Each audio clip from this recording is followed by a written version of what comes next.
Yep. Yep. Okay. Let's go ahead and do our pledge of allegiance. I pledge allegiance to the flag of the United States of America and to the republic for which it stands, one nation, under God, indivisible, with liberty and justice for all. I'd like to welcome everyone to this regular town council meeting. I'll start out with roll call. Jason Little, absent. Patricia Ball. Here. Kevin Burke. here.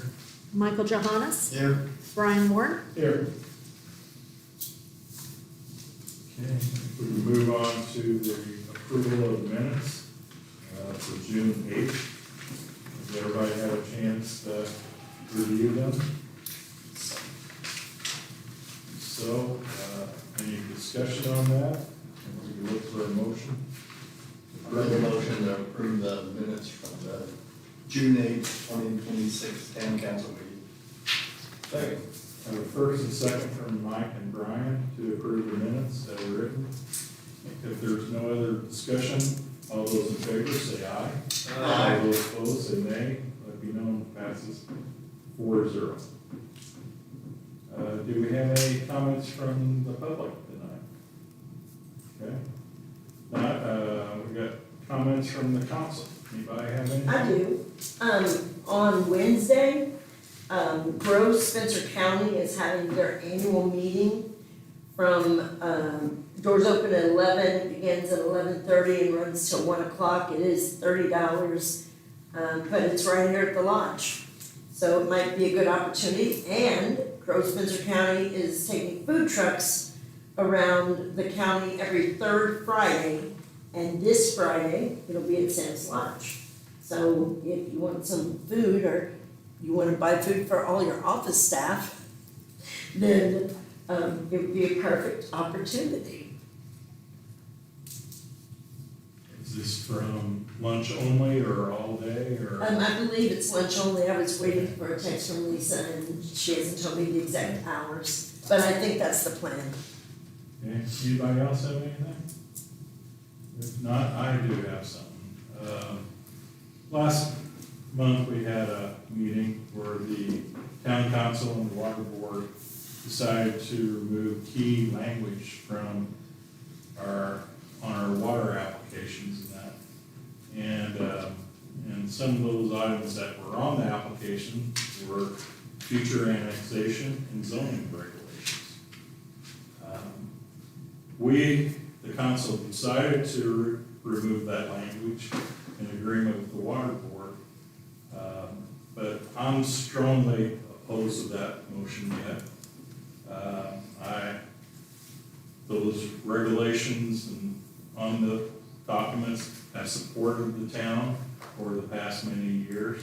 The current town customers have paid for the system that we're using, and sure, everybody wants what we have to offer as a town, but they do not want to live in town to pay for our taxes and things like that.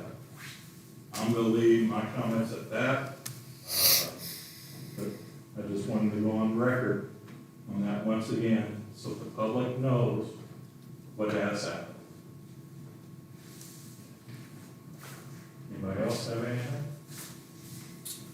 Okay, if not, we're going to move on to the fire department. Max? You've got my monthly report for the month of June. We had 25 first responder runs, we had a brush fire, we had a CO run, we got a rescue, a car in high water, and we got called from Motel 6 over in Dale to help out over there. So we were busy, we had 29 runs in 30 days, and busy. So, and just thank the public for our barbecue. It was wet, but very successful barbecue again. So we sold out in a little over an hour. A lot of compliments. Good. Yep. That's all I have. Can you Go ahead, Mike. mention what's going on with Tudor, where you are? And The system is done. They've got to set up the thermostats to go online, that I can control them on the phone. and just the bathroom faucet, that's it, that's all they got fixed. Do they have any guidelines to them when they're gonna be here to fix that? It was supposed to have been ready, So you can manipulate the. I can go on my phone once it's set up. And right now, can you do it from the firehouse? Yeah, the thermostat, I good. can go on thermostat, Okay. but, Okay, so the basic problem has been fixed. yes, I've got air, it's good. Okay. Okay, good, but you need to get your Right, electronic. I need to get the Wi-Fi set up and just the bathroom faucet, which has nothing to do with the heating and air. Can you write them a letter, stating that we need to have this stuff fixed by the end of the month? Yeah, I can do that, and I'll call them through text them, yeah, Okay. yeah, I'll copy you guys on it. Because, you know, it's neat being able to control the environment at the building, or see what the environment is happening. at Yeah, if it the cools building. off, the weather, the air conditioning gonna need to be set Mhm. as low, you can jack it up, Exactly. Yeah. so. That's a nice feature, if, you know, we're, with bad weather, so you can't Right. come in and you can Right, look, see what's going on. Yep. So- and everything else good, Okay. Excellent, yep. okay. Thank you. Good evening. Good evening. You all have my monthly report. As far as events are concerned, we had our first co-ed softball night at the park. Unfortunately, I was not able to attend, but spoke with Jesse and things went all very well without a hitch. Everybody had a great time. We'll be having another one this Friday and then the Friday after as well. As far as projects go, all the bridge grip strips are installed. Got a lot of positive comments from the community, and we're very appreciative. And we did revamp the landscaping at Casper Gate. We're having some issues with some of the broadleaves and things that were there. They're a little difficult to control the weeds. You almost would have had to get on your hands and knees to be able to weed underneath those or dogwoods. So in the interest of keeping the bed easy to maintain, we ripped everything out, planted 70 switchgrasses and mulched very heavily. And we're gonna keep that bed weeded and under control. Hopefully within the next 2 years, those switchgrasses will bush out and mature, and then it'll be a pretty simple maintenance process. So I think it'll help from a visibility perspective too. The grasses are a little bit shorter than the dogwoods that were there. Looks good. It does, it looks Yeah. really good. Yeah. Thanks. Are you gonna do that with the other down here, the liquor store? I've been trying to, I was hoping these dwarf hamlet grasses would do well. And speaking with Betty Masterson, and then she had also commented, Matt Bell, Bell's Landscape Service. The last 2 years, we've had a lot of problems with those grasses coming out in the winter. Betty even commented that in her houses where they were kind of somewhat climate controlled, she still had a lot of crown die off. So that's kind of where I'm leaning as well. With the limited budget, with the trail fund, I probably have to kind of put a pen to paper and see if it makes sense and from a timing perspective when we can get it done. But yeah, I did get the beds sprayed again today, got some things weeded. So with all the rain, it's been kind of keep up and hard to put chemicals down. The Casper one really needed it though. It was kind of out of, so I don't think the other one looks as, you know, it doesn't look as overgrown and messy as that one did. Well, it's very frustrating, like, so the dwarf hamlet grasses that we planted, I guess it's been 3 years ago now, closest to the liquor store, they're mature, they look great, but then we had some die off, we replanted, and, yeah, it's just been a little tricky, so. But yeah, I'll keep you updated on that, Just curious. Nothing else, I guess we can throw some straw on it for the winter or something like that. yeah. I think this last round of chemical will help clean things up, and we'll hand weed around the plants as we need to. I think it'll look a lot better. Again, if the rain slows down a little bit, it'll help too. So. Unfortunately, we've been having to spend a lot of extra time mowing, but normally we're down to like once a week this time of year. We've been mowing 2 times a week, so. Fertilizer, Yeah. At the community center, the foyer restroom renovation is complete. Very pleased with the outcome there.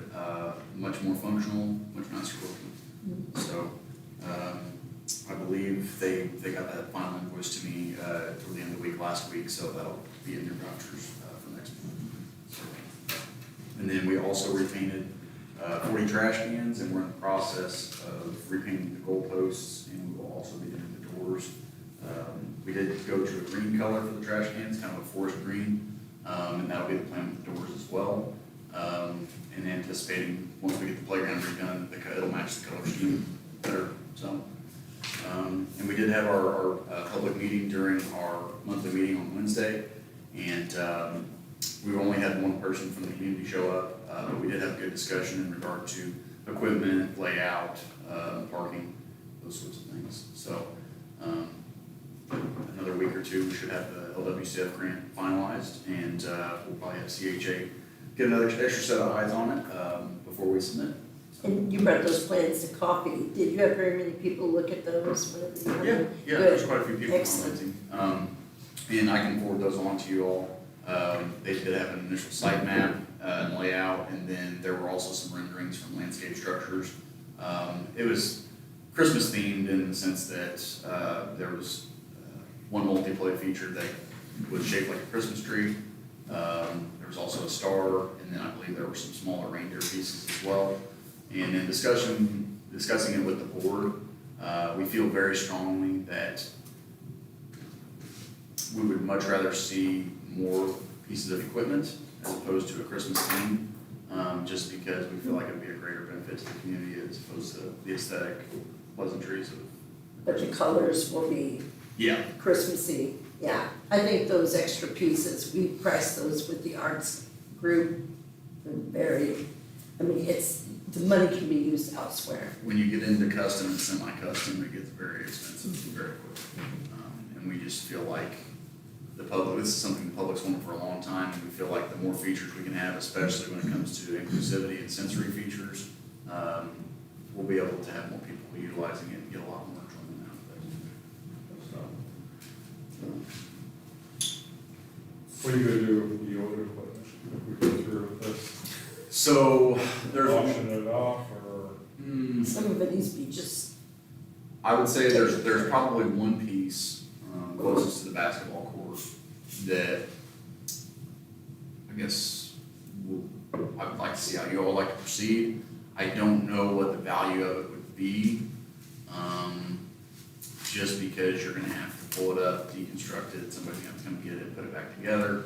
But maybe another community, maybe a church or a preschool may want a piece like that. As far as the toddler multiplay, it's not worth keeping. We need to scrap it, and then the other piece I believe it's probably as old as me.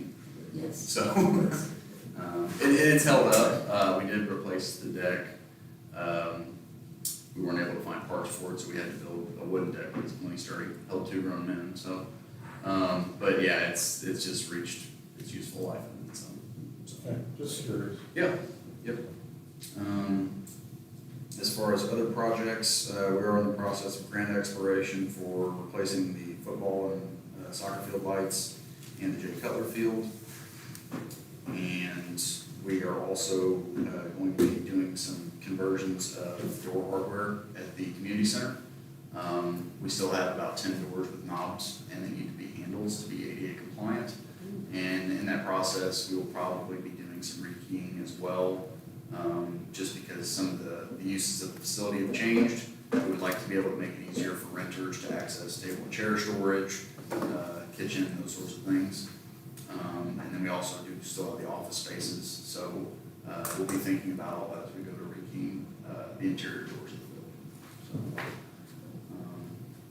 So, the only other thing I have, and I apologize, Kevin, I just saw your email, is a mower. It's an autonomous mower from FJ Dynamics. So I'll give you a little bit of background about this. Obviously, you all are aware that we purchased a new Skag Turf Tiger. It's been a great machine. Haven't had any problems out of it. The bigger issue is the 2 older machines that we have. The Tiger Cat and the Cheetah. Those were purchased in 2015 and 2016. And they both have about 3,000 hours on them. And in the last 2 years, we've probably had about $5,000 a year in repairs. You're You're getting 3,000 hours. These are air-cooled machines. We've had to replace an engine. We've had to replace hydro pumps. That's just the nature of the beast. The more age you get, the more critical components wear out. The hope was that we could try to go another 5 years to be able to get another Turf Tiger. And kind of where my mind is going with this autonomous mower is really to help us with labor force and workflow. Because we're spending so much time mowing, especially at the park, when we have issues arise where other things in the park need to be repaired, or we have other projects like the painting and things, we really have to kind of put those on hold because I've basically got 2 retired guys and some summer help. So the current workforce and the future workforce, we've had issues where we put job postings out and we might go a whole year before we get any applicants for a part-time job. And I unfortunately don't think that's gonna get better. So that's kind of where I'm driving with this, is to try to alleviate and utilize the guys I have to do other tasks. And when the time comes, and they be fully retired, hopefully we can keep operating without a hitch. So this mower, to give you a little bit of background, can mow up to 26 acres in a 3-day period. And these autonomous mowers are a little bit different beast. They're, smaller units. They don't have traditional lawnmower blades. They have cutting discs that have large razor blades on them. And so basically, instead of us mowing with a traditional mower twice a week, that unit is probably going to be mowing 3 to 4 times a week. But it is more than capable of operating at the edges of our normal operating schedule. It can mow later in the evening. It can mow earlier in the morning. And the thought process there is that we would start out on the sports fields. We're mowing those twice a week for most of the year. And then any large open spaces would be next. With any machine, there's going to be a learning curve. And it's going to take a little time to get used to it, but I think it will definitely help. Just a little personal experience. I bought one for my house. I haven't had it mowed since first week of June, and it's been wonderful. The maintenance is pretty straightforward. A couple times a month, flip the razor blades over, or you replace them. There's no hydraulics, there's no engines, there's no belts. So I think the service life on these is going to be just as long, with a lot less in fuel and a lot less in repairs because they're electric. Obviously, some critical components we would want to keep stocked in the event that something would go out on them. This machine does have a 2-year warranty from the manufacturer, and basically it operates off of RTK, which is basically a type of GPS. We would put a receiver up in the middle of the park. We would have a secure location for that unit to recharge itself and be stored overnight. Unfortunately, it does have to be outside to be able to receive that RTK signal. But I'm not really concerned about it. I think we'll be more than capable of creating a secure location for it. And it does have anti-theft protections as well with that geolocation. So just some thoughts that I had. Kevin, you had asked me about hours, ages of machines. So as I mentioned earlier, the 2 other Skags that we have are 2015 and 2016. They've been about 3,000 hours. They've been pushed into service up here in town over the last 4 years, and we're putting probably about 300 to 400 hours a year, or probably 400 now. And I would say a quarter of the usage is up here in town, whether that's trails, whether that's community center, town hall, and then the other, I'd say the other 50% of the usage is probably sports fields, and then the other 25% would be our common areas and our open lots. I think we can squeeze a little more life out of these other mowers, just because we have stuck so much into them, and we just kind of cross our fingers and hope that we don't have any critical failures. And we're still going to need traditional mowers to be able to mow here in town. That autonomous mower is not going to change that. But my hope is that we can maybe squeeze the service life out of these other 2 older machines until we can get to the point where we can buy another Turf Tiger. hopefully What's a 5 turf tire cost? That's, so we got that one for $15,900. Obviously, that was the Sourcewell price. We got a 22% discount off of MSRP. But that's their top of the line machine, liquid cooled engine, more than enough power to do what we need to do. So, So you're planning on using this on the fields down there, including the soccer field? I'm going to trial it. I'm not yet fully convinced that those razor blades are gonna perform like a real mower does on that shorter height of cut. I feel more than confident that it'll handle the fescue no problem, just because the fescue is a taller mowing height, typically, not as dense when you're mowing it. I'm gonna try it on the Bermuda field, and if results are promising, then we could possibly look at getting rid of the Toro. It's a 2014, it's got about 750 hours on it, and it had about 420 when we bought it. So we're really not putting that many hours on the machine. I think we purchased it for about 23 and a half, and I would say you could probably still get to at least 12, if not 15 out of it. It's in good shape, no issues. Are we just using that more on the soccer field, or are we using it on the baseball? So we're using it, it's been 3 years ago now, we did install some Bermuda grass, in the, I call it the skirt, basically it's the foul area, from first around to home and third. And we did that really to kind of help us with rainouts. We were spending more time treating the area out of play because it was dirt when we get heavy rains than we did treating the infield. So we do use it on that, but that's another quarter of an acre, it's not that much use. So you think it's more, the battery life on it could be enough to offset your other costs? In terms of service life, or you're talking about like recharge? Service life? Service life, yeah, I think we could probably easily get 5 to 10 years out of the battery pack. As I mentioned, it's under 2-year warranty. And even then, the battery packs, I don't think they're gonna be that expensive to replace. Where's the closest service center for this? So the closest would probably be the dealer out of Missouri. That would be Automation Hub. Their price was slightly higher, and they wanted an annual service agreement of $1,200, which kind of starts to take some of the shine off of the cost savings. Now, I guess if you wanted that extra peace of mind, we could go that route, but there's no guarantee that we're really gonna get that much more service for $1,200 a year. I spoke with RoboZone, who came in the lowest. You know, obviously they have a manufacturer's warranty like the other dealers, but they told me that basically anything over the phone, no cost, no charge, as far as troubleshooting goes or repairs. If we would have to send it in, then we would send it in to the manufacturer.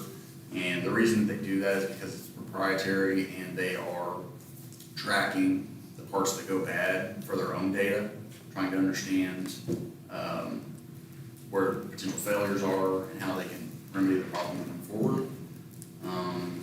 Any of that cost, whether the shipping, repair parts, would be on us after the warranty's ended. So And where's this company out of? that company is out of Pennsylvania, I believe.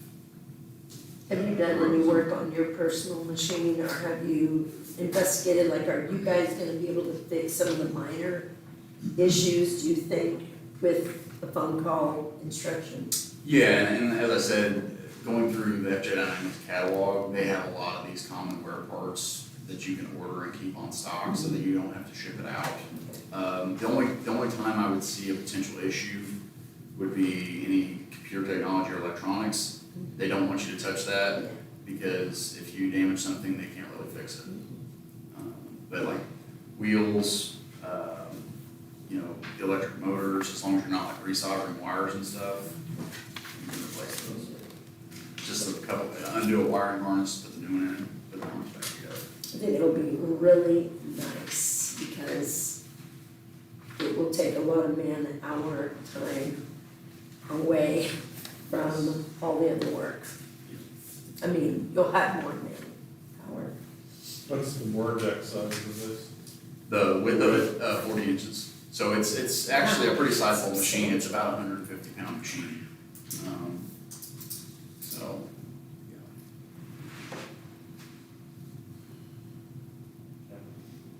yeah. And the park, if you would like to proceed, the park did recommend that we would take that money out of the special fund.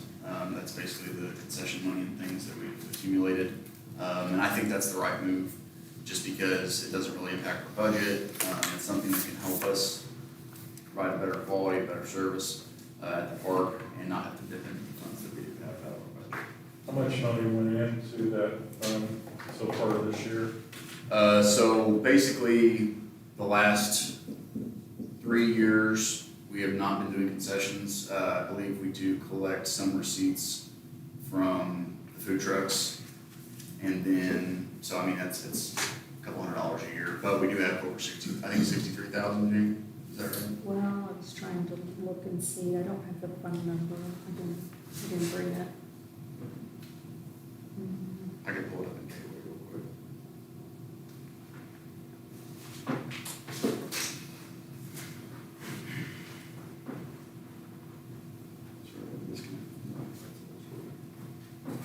This is the 2211 park non-reverting.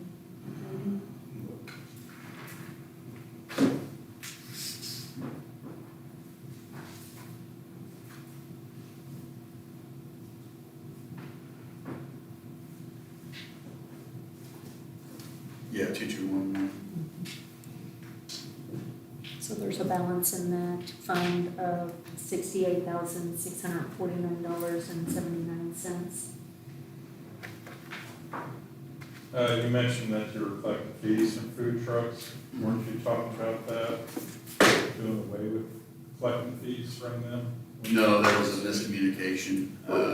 One of my staff had mentioned it to Jesse or not to Jesse had mentioned it to Jane. And basically, it's not that we would stop collecting the fee. The way it's structured currently, they pay $100 and 75 of that's refunded if they show up. And it's turned a lot of food trucks away. And most of the trucks that we've worked with that haven't had an issue showing up, they're more than happy to pay the $25 fee. So that's not anything that's gone through the park board yet, but I think that'd be a pretty easy fix. Basically, it's a $25 day fee. $25 is much. No. Yeah. So we haven't appropriated anything in that fund, so we would have to do a special appropriation to pay out of that. Anybody else have any questions? Have they talked about the safety issues on this, or safety features? So basically, it's going to have obstacle avoidance. It's more than capable of detecting anything that would be in its way. I mean, even something as small as a baseball. It's basically what it will do is it will sense the object, it will back up, and it will route around it. And then whenever it is done mowing the zone, it will go back to the areas that it avoided and try to mow again. And if it detects the obstacle, then it just basically says, hey, the job's done, go back to the home base. So if we're out there running in the field and a kid sees it, runs out there too, it's gonna shut down, it's gonna. Yeah, it will detect them, and these are very slow-moving machines. You can set the speed that you want them to operate at. You can set the speed of the blade cutting units themselves. I think, again, when it comes to the sports fields and things, those are still gonna be probably mowed during the day when we have staff down there. It's gonna be the larger open lots that people really aren't using, that we would maybe mow after hours. And again, that's not gonna be like, hey, we're gonna deploy this thing everywhere right away. We're gonna get comfortable with it. We're gonna understand, how it's gonna operate a little bit better, and what its capabilities really are when it comes to slopes and hills and things as well. So, What's it gonna do when it hits a stick or a limb's out there? Does it go around it, you said? So if it's a large enough obstacle, it will detect it. Smaller branches and things, it's probably not going to detect. But basically, whenever we mow, we have guys get off the mowers, move the sticks. And that's kind of basically become one of our routine tasks, in addition to the trash and the litter, is, hey, let's go around the mowing areas where the robot's gonna operate. Let's pick up the sticks, let's make sure there's no debris, that sort of thing. Does it alert you when that happens? I mean, you get an alert? Yeah, it'll tell you when it detects an obstacle. Basically, in the event that, say, you have a branch that's kind of in between, it's too small, or it's not, that it's too small for it to just mow through it, it's not too big for it to detect it. You could have an instance, and I've had it happen to me, where it may catch that in the cutting deck, but then basically the machine just shuts off, says, hey, I got a problem. You lift it out of the way, pull the stick out of the way, type of thing. So, all these companies very, very conscious when it comes to understanding the safety and how critical that is to what we're doing. Personal question, answer if you want to or not.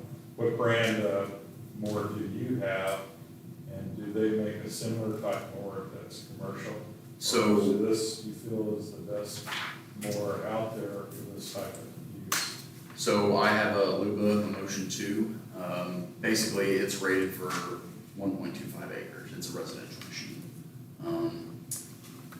You have a lot of different companies operating in this space. Some of them focus more on the residential. This is one of the companies that focuses very much on the commercial aspects, whether that's golf courses, parks, sports complexes. So they're going to be, their bread and butter is going to be the large machines. They may still make smaller machines, but this is the space that they operate in. And there's probably 3 to 4 brands that make machines this size. But I feel like the capabilities of this machine are the right fit for us. We have a lot of large open spaces. We're not a golf course. We still want a decent cut quality, but we're not looking for, Augusta. I think some of the other mowers that are slightly smaller than this, I don't know that they're necessarily gonna have the ability, they can say their machine's gonna mow 26 acres in 3 days, but what happens whenever you're in the peak of the growing season and the grass is recovering very fast? I would much rather be in a place where we shoot for 26 and we end up with like 17 or 18 in 3 days, because we're still more than covered. If we get a machine that's ready for 14 or 15, probably about 7 or 8. Realistically, that's kind of been my experience. And to your point earlier, as the machine ages, the efficiency of the battery will decline, slightly. So basically what that's gonna mean is instead of a 2-hour runtime, you're gonna end up with maybe like an hour and 40, an hour and 30, when you get toward the end of that machine's useful life. It's not silver bullet foolproof solution, there's gonna be a learning curve, but I do think this is where things are heading. Labor is going to continue to be an issue, and it's probably gonna get worse. I agree with you on that. I'm just trying to figure out this machine. Yeah, sure. Now, I do understand there is different qualities of mowers made by the same manufacturer, whether, it's a heavier use, like more for industrial, what you're saying, or heavy grass cutting versus light grass cutting. Okay. I don't have any other questions. Anybody else? Do we need a motion to move the money, or? Well, I'll have to have a motion for me to advertise for an additional appropriation. We have to advertise that in the paper, and actually have a public hearing on that, which we could do at the next meeting. I think I have to advertise it 15 days in advance of when the public hearing's gonna be. Okay. Possibly add that to the budget meeting, since we're have something coming up sooner. It has to be. 15 days, I believe, so it depends on what day we choose for that, whether we're gonna have that. Okay. So But the moved. next, Can I say that? What she just the said? next town council meeting would be August 10th. So I just said, so moved that she appropriates, or announces the appropriation. Okay. Have a first, do we have a second? Second. Have a first and second from Trish and I. Any other discussion? Brian? Okay. You can call for a vote. All those in favor, say aye. Aye. All those opposed, say nay. Let me know if it passes 4-0. See if we- Thank you very much. That's all I have. Any other questions about anything? No, I appreciate discussing this with us. Yeah, no problem. And again, I apologize. I didn't see your email until just now, so. Thank you, Zach.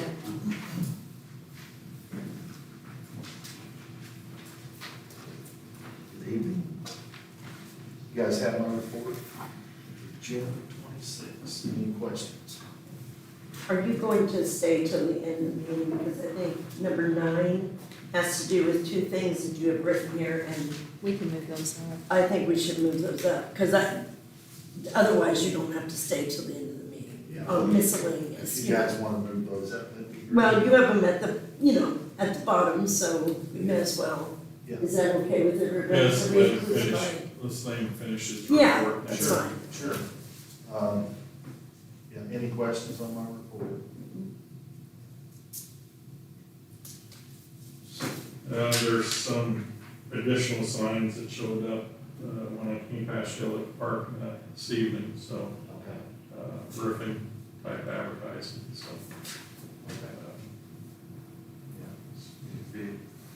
Seems like they're popping up.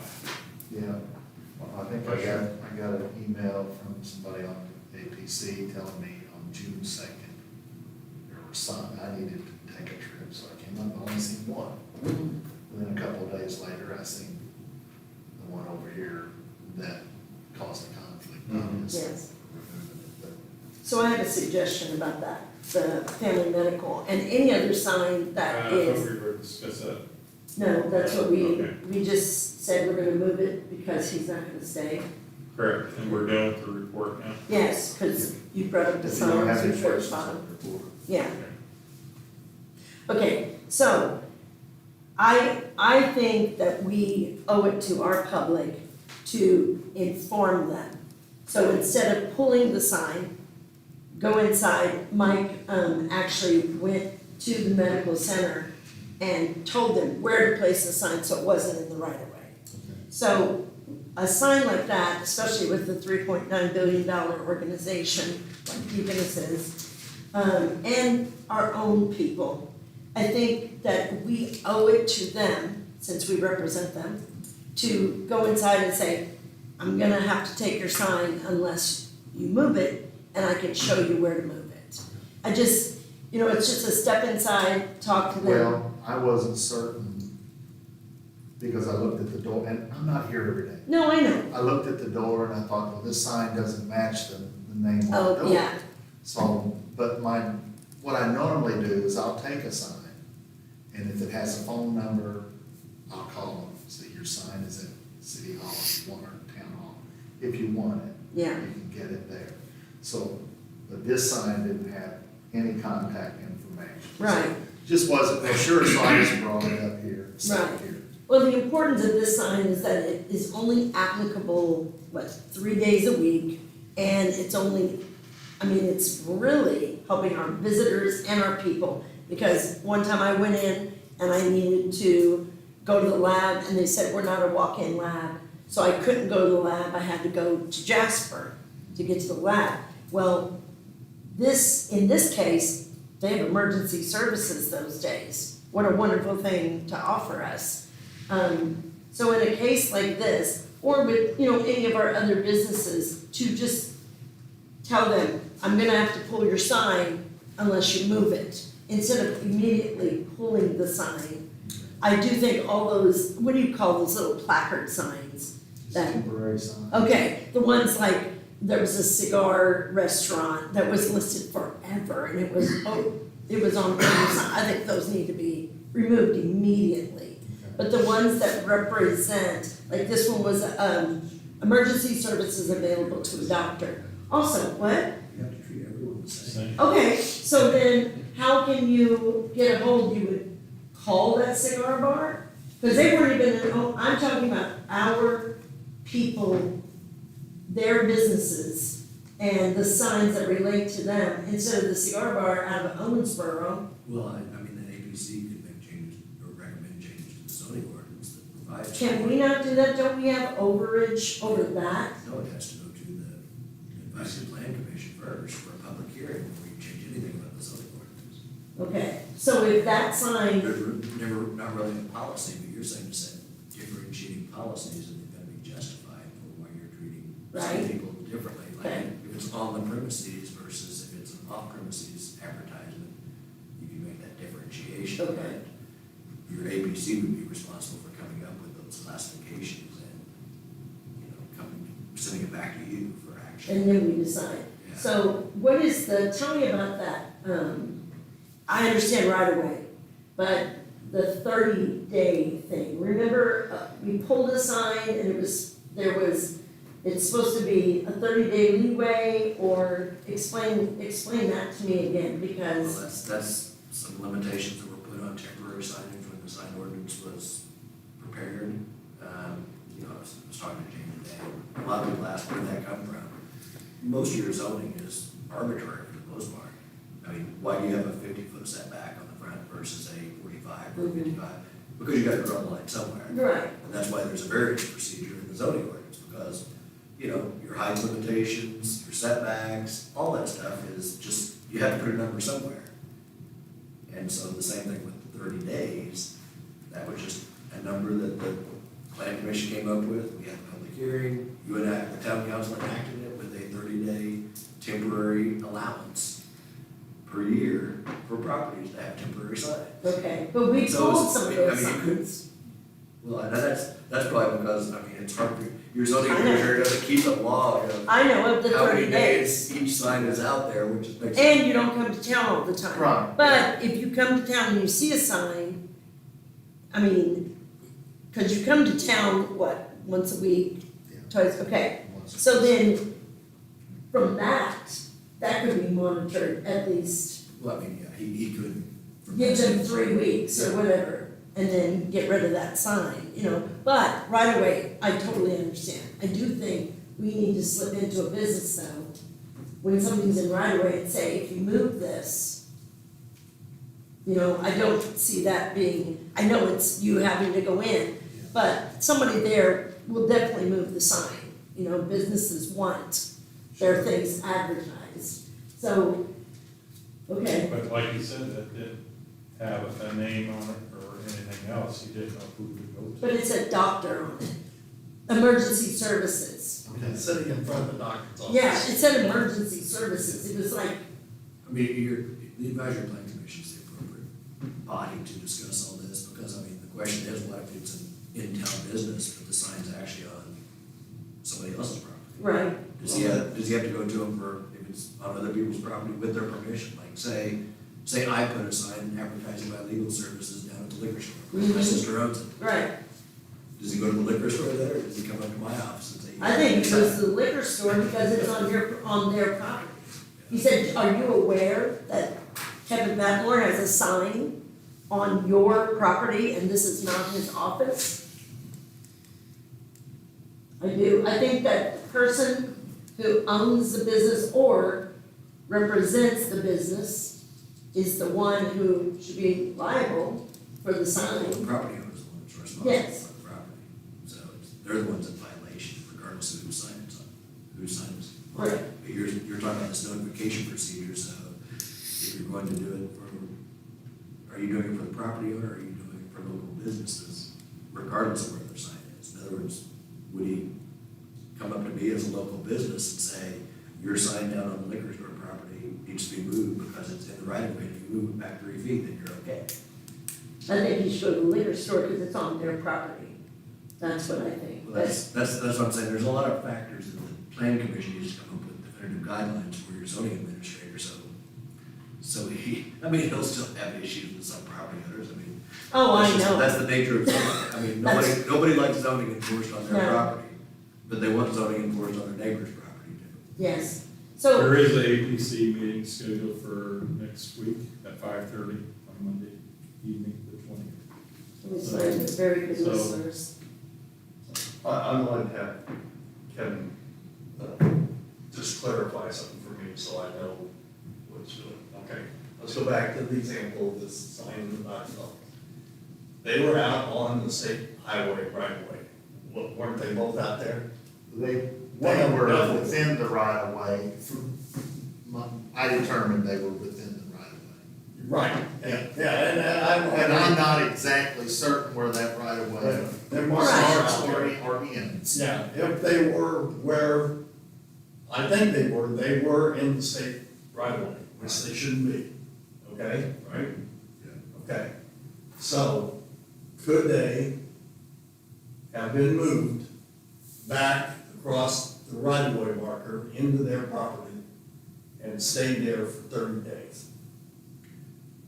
Well, the 30 days allows for banners, streamers, pennants, and similar objects of a temporary nature for both grand openings or other special events conducted upon the premises upon which such objects are located. So if you deemed it to be a banner, Special or event. pennant, or a special, similar object, then yes, as long as it's on their property, they can do it for up to 30 days in any calendar year. Okay. As long as their other sign does not maximize their sign allowance from the property. So you can't advertise anything new? So If their sign out there maximizes the allowable square footage of sign allowed for their property, then they can't put additional temporary signs out. Then that needs to be changed, because you have to announce an emergency doctor. That's, I mean, to me, this is an absolutely ridiculous thing not to allow our people to know there's an emergency doctor there. So if their sign is ginormous and they put this other ginormous sign up, advertising a limited availability of something we can all use, me included, I think it's absolutely ridiculous that we would stop that. So I think we really, the sign ordinance really needs to be looked at again, and I know you know that, I think that. But I think there should be an exception to things like that, I really do. That is the medical building offering an emergency situation. I can't even fathom that wouldn't But be you gotta allowed. treat everybody the same. You- Every business the same. I'm very Whether aware it's of a that. fast food hamburger place or a doctor clinic. Well, we don't do that anyway in town. There are many flyers that stay up in this town. There's a for sale sign that is on the road. And I thought for sale signs weren't supposed to be on the road in town. It's been there It's for, not on their property. it's not on Signs the should property. not be out there or have ever been out there. Yeah, so see, and I know you miss things. I'm not saying, I'm not blaming you, When Todd. I'm told about things, that's when I know, I'm compelled to react. I know that. I'm not I think blaming you're you. speaking of a key relative. Yes, I've often not really been sure about that. So, but it shouldn't be there, correct? It's not on their property. It's Where's it at? By Frossie's, the road that comes out of Frossie's, Yes. it's on the highway, it's been there for months and months. It's advertising It duplexes. acts advertised rent for the duplex. No. It should not be. No, it should be taken out. Mhm. And then there's other, Yeah, I mean. banners and things on people's property that apparently aren't temporary. They've been there for a lot longer than 30 days. So, It's up to enforcement. I mean, if you instruct you, well, if the if you tell the ABC, ABC they need to have their zoning administrator enforce the sign requirements more strictly, then he can go to all these other businesses that might be in violation and start measuring signs and put the hammer down on them. If that's what And you- we've had this discussion before, because years ago, when I used to mow rights of way, or when I had my crew, they would remove every realtor sign, et cetera, off of that right of way, but we started catching flack from that then town council, so we've become more lax on it, so. It's kind of been a double-edged thing. I'm sorry, Russ, you said you did pull it, right? Oh, yeah. Yeah, Back in the day, I've gotten in when they trouble would be like down that. there. Yeah, I'm fine with Yeah. pulling stuff off the right of ways, I agree with that. 100%, I agree too. I just am trying to understand what businesses can put up on their own property for the 30-day temporary time. Yeah, and I think it's simple, these guys, if they were doing their due process and their due diligence, they would come to the town and say, hey, we're gonna have emergency medical services available for X days, and then we could get a variance or whatever is Yeah, required they can ask for a variance. for them to. A bigger, do they that put a sign. bigger permanent sign if they wanted to, Yeah. if they got a variance for it. That's So- what the variance procedure's for. So our rule is stricter than Newburgh and Boonville and Evansville, because all of them, they do not give variances, they put up those signs. It is, they said this has not happened to them before, Deaconess I did. have no idea. So isn't that kind of strange? I have not looked at their sign ordinances. So the ABC. I know when we looked at it before, when the beauty salon complained, ours was actually more lenient than all the neighboring zoning ordinances as far as the square footage of signage allowed for buildings. Cause I remember sending it out to you whenever that issue Right. came up, and ours was much more liberal as far as the size of signage Right, allowed on right. buildings. Well, I don't wanna speak for the planning and zoning, of which I am a member, but a lot of thought process went into that. We were trying to, respect the aesthetics of the town. We took into consideration safety of the pedestrians, traffic, without having signs everywhere as a distraction as much as anything. So it's not like it was just a capricious idea to say, well, we need 50-foot setback here or whatever.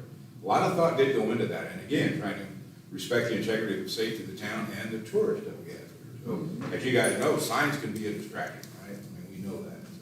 I don't have a problem with the ordinance. Me I have neither. a problem trying to understand the interpretation of some of the stuff. That's where I have some issues with it. And, so I'm on an ABC meeting, so how many of us can go to ABC meetings? I'm hoping you will be, well, any of us can like, everybody who is on the APC, and I think this needs to be clarified as well. Anybody who serves on the APC, who is on this board, if I'm a citizen concerned in the audience, it doesn't, I'm not a board member. I'm not a board member, I'm a citizen concerned. So if I come as a citizen concerned, there should be, I live here, I have lived here for 35 years. I should be able to come to that meeting and the board should be able to sit full, because I'm not coming as a board member. Isn't that true? You should just be careful about having any discussion And I would- with other right. council members at that meeting, Exactly, where it could be deemed to be a meeting of the town council. Right. But yes, you're correct, but I would advise you to avoid even speaking to the other council members at Right. the meeting, because of the fact that if there's a quorum of the council there, what you get is the people who say, well, I saw Tricia. three members of the town council were there, and everything that's done is done behind closed doors. Right. And this is what happened, it was decided before you actually came here. Mhm. And that's the argument, is if a quorum of you is out in public anywhere, I know. I mean, because it's been alleged before that everything goes on behind closed doors, not in this council chambers at a council meeting. Okay, so how many But you council all- members are on the ABC? Three. Two? No, two. There are two members of this board on APC. So I am not gonna go because I do not feel respected on that board whatsoever. I do not feel like I get the respect, and therefore I would love it if you would go, Michael. Okay. Like I said, the APC meeting is at 5:30 in this chamber, Monday night. Okay, You- okay, now the harvest host. I was wondering, did we even there? I guess we did. Yes, Now, for legal, I mean, are you, if someone needs to make a motion to refer the issue of Okay. reviewing the sign ordinance requirements to the APC for their consideration and recommendation. do we need to do it in a way that is the exact referral of what we refer them to? Well, that's the question, do you want to refer, because I mean, we've had other issues the past year. I know. over the square footage of signage. I would recommend that you simply ask them to review the entire sign ordinance to determine whether it should be altered in any way with regard to the application, size requirements, or the enforcement Okay, mechanism. so moved. Second? I have a first from Trish and a second from Mike to have the APC board review the sign ordinances that are currently in place. Any other discussion? If not, all those in favor say aye. Aye. All those opposed say nay. Let it be known, passes 4-0. Okay, thank And you. just a general comment, this might not be an overnight process. We know. at the LEC. Nothing is in politics. Okay, harvest host. All right, so as far as I know, we only have one harvest host in town. We have 2 campgrounds locally. We have a shortage of beds available for, it's called beds, in this town for the visitors that we have. And even in the surrounding areas, even if you go to Rockport and you go wherever you go. If you want a reservation at Sun Resort, you're looking at usually 6 months for summer or for October, okay? And those are a little higher priced than the ones at Lincoln. Lincoln in the summer is mostly full as well. The people who use Harvest Hosts are drop-ins. So I'll give the example that I've said. One day I came up to the town hall during the day, and this very excited man had passed through. He's from Louisville, and he passed through for business, and he was taking pictures of everything. And he said, I didn't even know this town existed. I was just coming through. I can't wait to bring my family back, okay? And this wasn't a camper, this is just an incident. So if I am a camper and I am going, through the area, an immediate stop for me is called a Harvest Host. I have a friend who uses only Harvest Hosts. That's what they use. They drive the country, they drive all day, spend the night somewhere, go on. And every Walmart parking lot is a Harvest Host apparently, but there's lots of places that do this. We are a visitor town.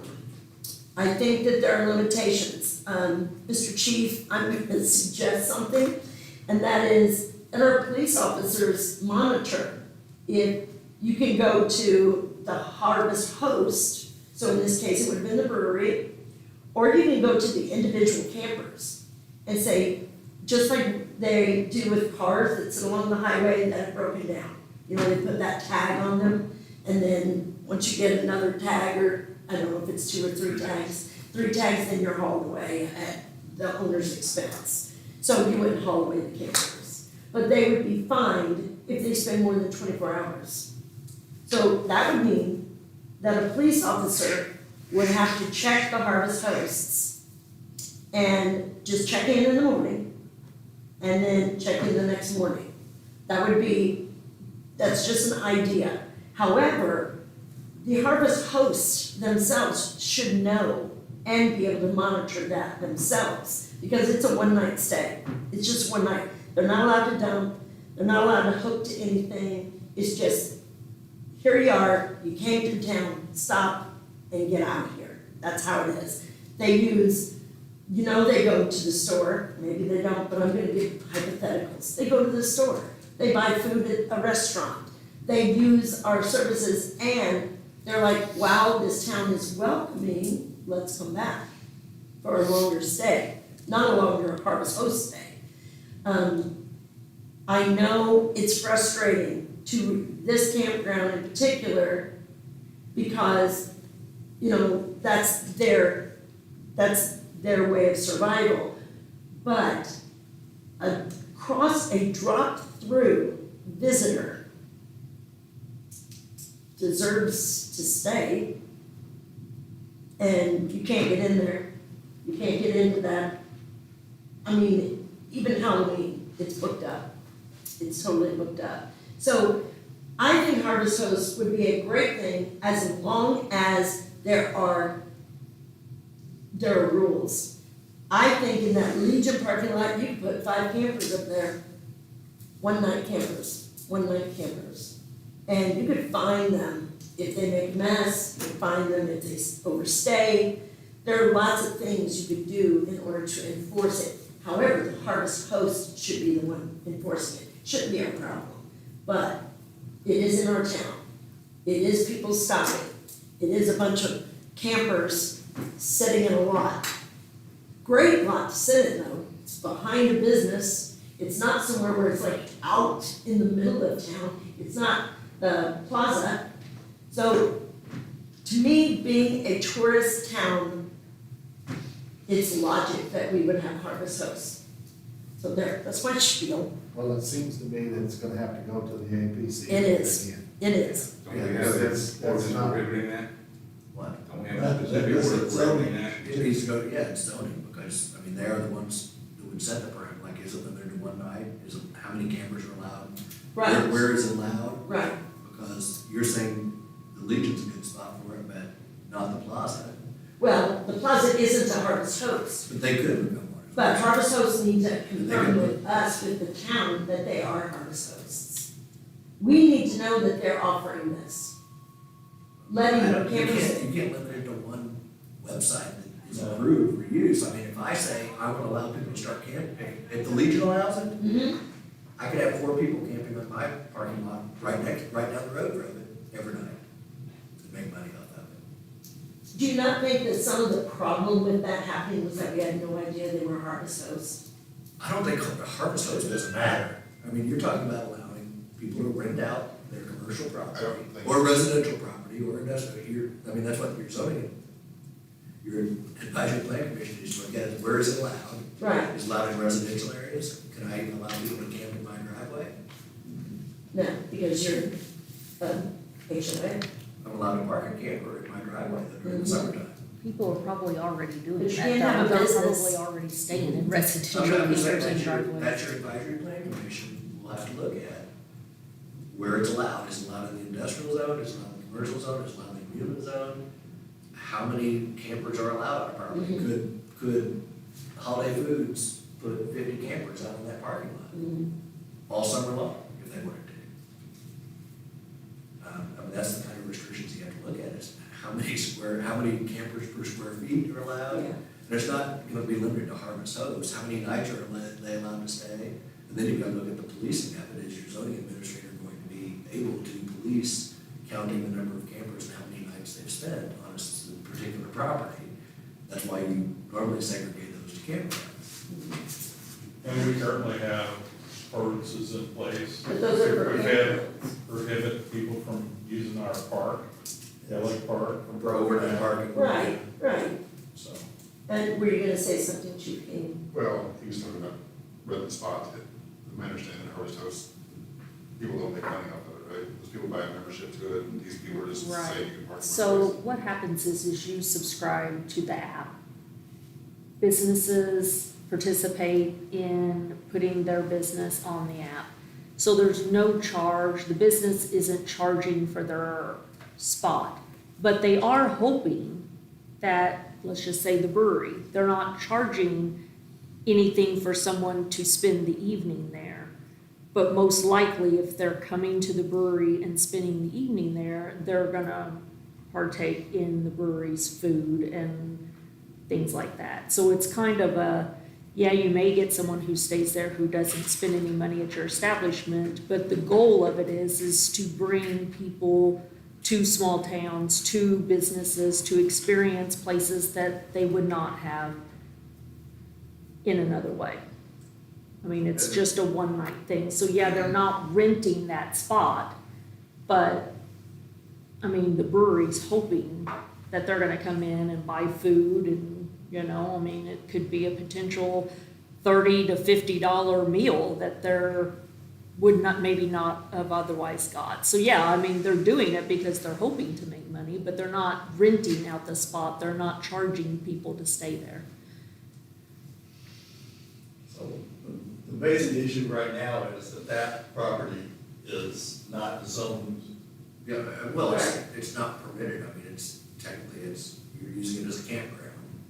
So your advisory plan commission would need to look at how you revise, if you want to allow this, then it's a question of how you revise the zoning ordinance to allow for this use and what the parameters are.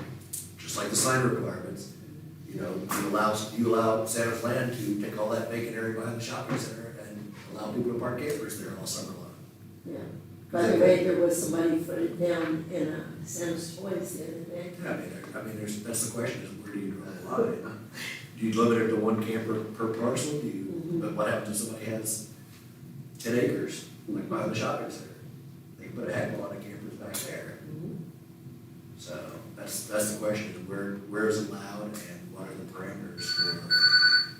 I mean, I understand what Kevin's saying, and yes, that could happen, and I'm saying could in quotes, but most people, I mean, it's just, I don't see that it's gonna be all these campers coming here through Harvest Host. I mean, he's been a Harvest Host since January, and this is the first time someone's utilized it. I mean, most people aren't traveling through here, like, we're a little ways off of a highway, and someone's gonna have to want to come here, and I just don't feel like it's gonna be this, we're gonna have 250 campers everywhere in the town. I think that's being, Well, Little bit. if they check the pricing around here, and now Harvest Host is becoming more popular, I'm gonna check and see if we can get in that town instead of paying for these other places. Right. I mean, whoever, I wanna go out they there. work. Stay. And wherever they're gonna stay, they've gotta get permission, the business has to get permission for a variance from the APC. Right. Right, exactly. Right? Yeah. I mean, that's, See, that's what I meant by them, if you're Harvest, Oh, if they wanna allow it. they- Yeah. Yeah. Right now, Yeah, they it doesn't start here, it starts at the APC. right, but that would be us knowing who our Harvest hosts in this town. And Harvest Host has nothing to do with it, it has to do with people parking, allowing people to, because it doesn't matter whether it's a different camper every night. Hmm. I mean, you can't say you have to move that camper, I mean, because I can, why can't, if I can allow, for 50 nights straight, if I can allow a camper to stay in my parking lot, why does it matter whether one night it's a Winnebago, and the next night it's an Airstream, and the next night it's a Winnebago, and then, why can't I have somebody in Airstream rent out my parking lot and pay me $200 a night for every night that they want to stay Well, there? that, maybe I'm not being clear. I think that if you are a Harvest host and you are going to have available a space that's not zoned for a camper, that you must get, like you said, a variance through the APC. So we need to know who the Harvest hosts in our town would be. You know what I'm saying now? Yeah, but what I'm saying is, if you give one to the Legion, We have to be able to. to allow them to put, how many ever campers, 4 campers on that piece of property, than anybody else, like me, I'll just use myself as an example, I'm 2 doors down. Mhm. You can't turn down a variance if I say, I want to keep a camper out in my parking lot every night, all summer long, and during October. And so every business in town can get a variance, is what's. Well, yeah, I mean, you can't discriminate against, if one business, if you allow it for one piece of property, unless you can differentiate somehow how it's going to impact. Can we other limit? properties. Well, that's what I'm saying, that's why you should actually look at more detailed restrictions on what this process is going to be, rather than encourage it. If you're gonna allow it for one, and it's going to open the floodgates to potentially other people asking for it, the variance procedure is just for that, variance. But if you're talking about a townwide application that you're thinking that you're going to allow, then you put it in the zoning ordinance. And you So like if you keep granting, if you got a 20-foot sign height limitation, and you've given 30 people everybody that comes in who asks for 25 feet, you give them a variance, you might as well change the restriction to allow 25 feet.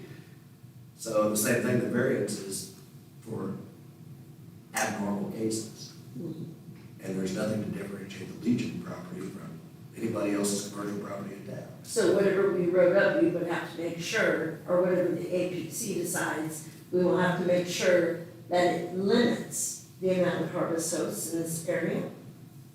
Well, you'd have to limit the number of nights that you can use it per year, or how many are allowed How per many square per- foot, square footage of the property. But we could say, there's no more than 2 Harvest hosts in But we the town. can't- of we this can't do size. that. Okay, okay, I'm just asking questions. No, if you allow it for one, I mean, if you allow it for, it's not like liquor licenses. that Right. You can't really put a quota on it based on first person to come in gets to rent out their property for camping, which is basically what you're allowed here. I mean, if one person's allowed to do it, then you gotta make it a general application to all the commercial areas, or all the residential areas, or all the industrial areas. It's, you can't base it on, we're gonna put a quota on how many people we allow to have this type of business in town. and the restrictions on asking this, that you're talking about on overnight stays and stuff right now, that's a Harvest Host restriction, right? Correct. Yes, Yes. it's one night is a Harvest But host that's Harvest restriction. Host, but if there's another act that comes up, and they say 2 nights, or 5 nights, or 10 nights, this But that person's not registered with the town as we'd have to know. we don't have. We don't have we Harvest can't. Hosts. No, we could come out, I mean, we could That's come right. up with a permit, just like you can do Airbnb, Yes, Indiana law does not allow the town to restrict Airbnbs through its zoning ordinance, but allows you to set up a registration requirement where you charge each Airbnb owner. You've never done that, because again, you're gonna have your clerk treasurer have to deal with that of registering and, taking the fees of each person who registers their property. You could set up something like that, I'm sure, if you wanted to, have people register their property as a itinerant camper parking location or something of that nature. Mini camper, that's what you're talking about, but that's something the APC needs to look at and decide whether they're going to recommend it to you or not. Okay. Let's table this. They don't have something that have a public hearing. Well, you would want to recommend, again, somebody needs to make a motion to recommend that they consider amendment of the zoning ordinance to allow itinerant overnight camping in the various zones in the town for them to review. Allowing itinerant camping in the town.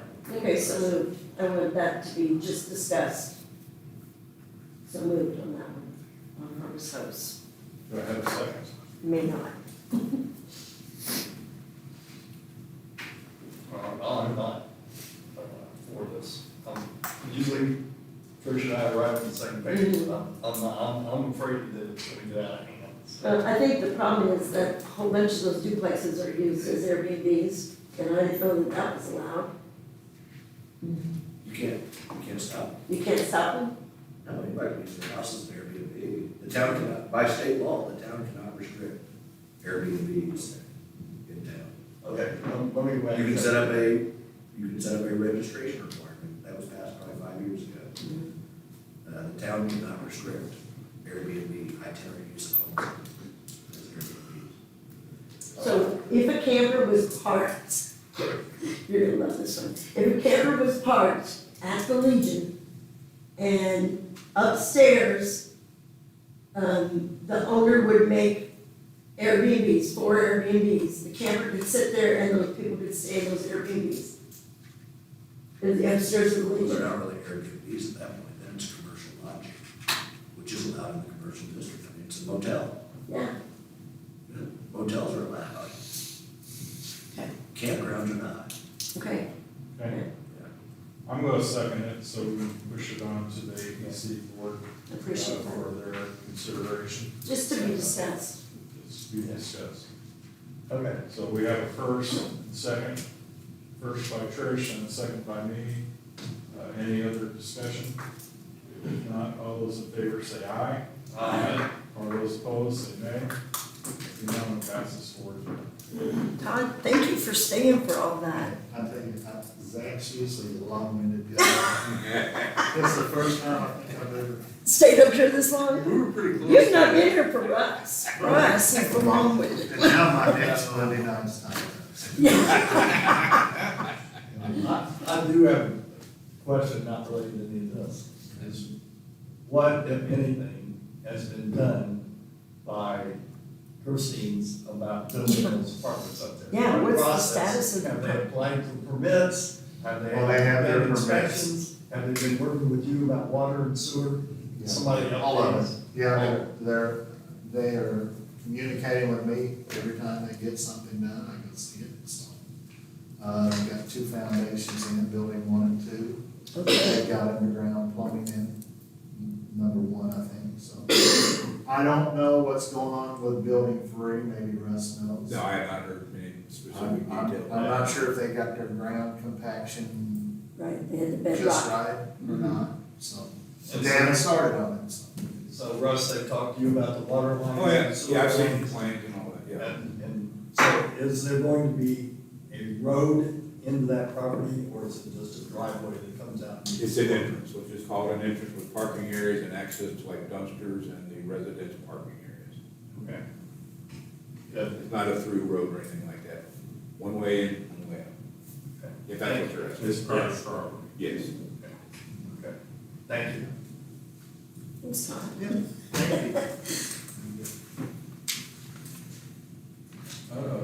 Chris?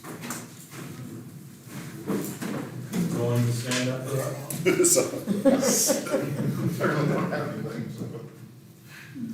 Oh, shoot. So they can give you guys the report. and I don't have much, I mean, That's what I thought. yeah.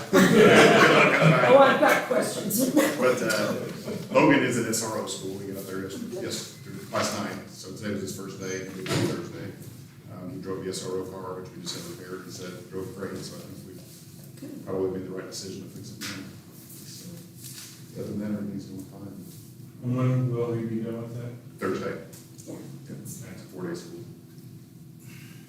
And I sent you guys an email today, Tricia, I hope you got it, I know, mine's always quirky, I didn't get that one, Yeah, but that's okay. I had a meeting with the school, she Oh, was good. intent about the. That was gonna be my question. Yeah, so I think everything's on track, just like normal, and they're excited to get us back, so. Okay, good, hopefully that keeps going. good.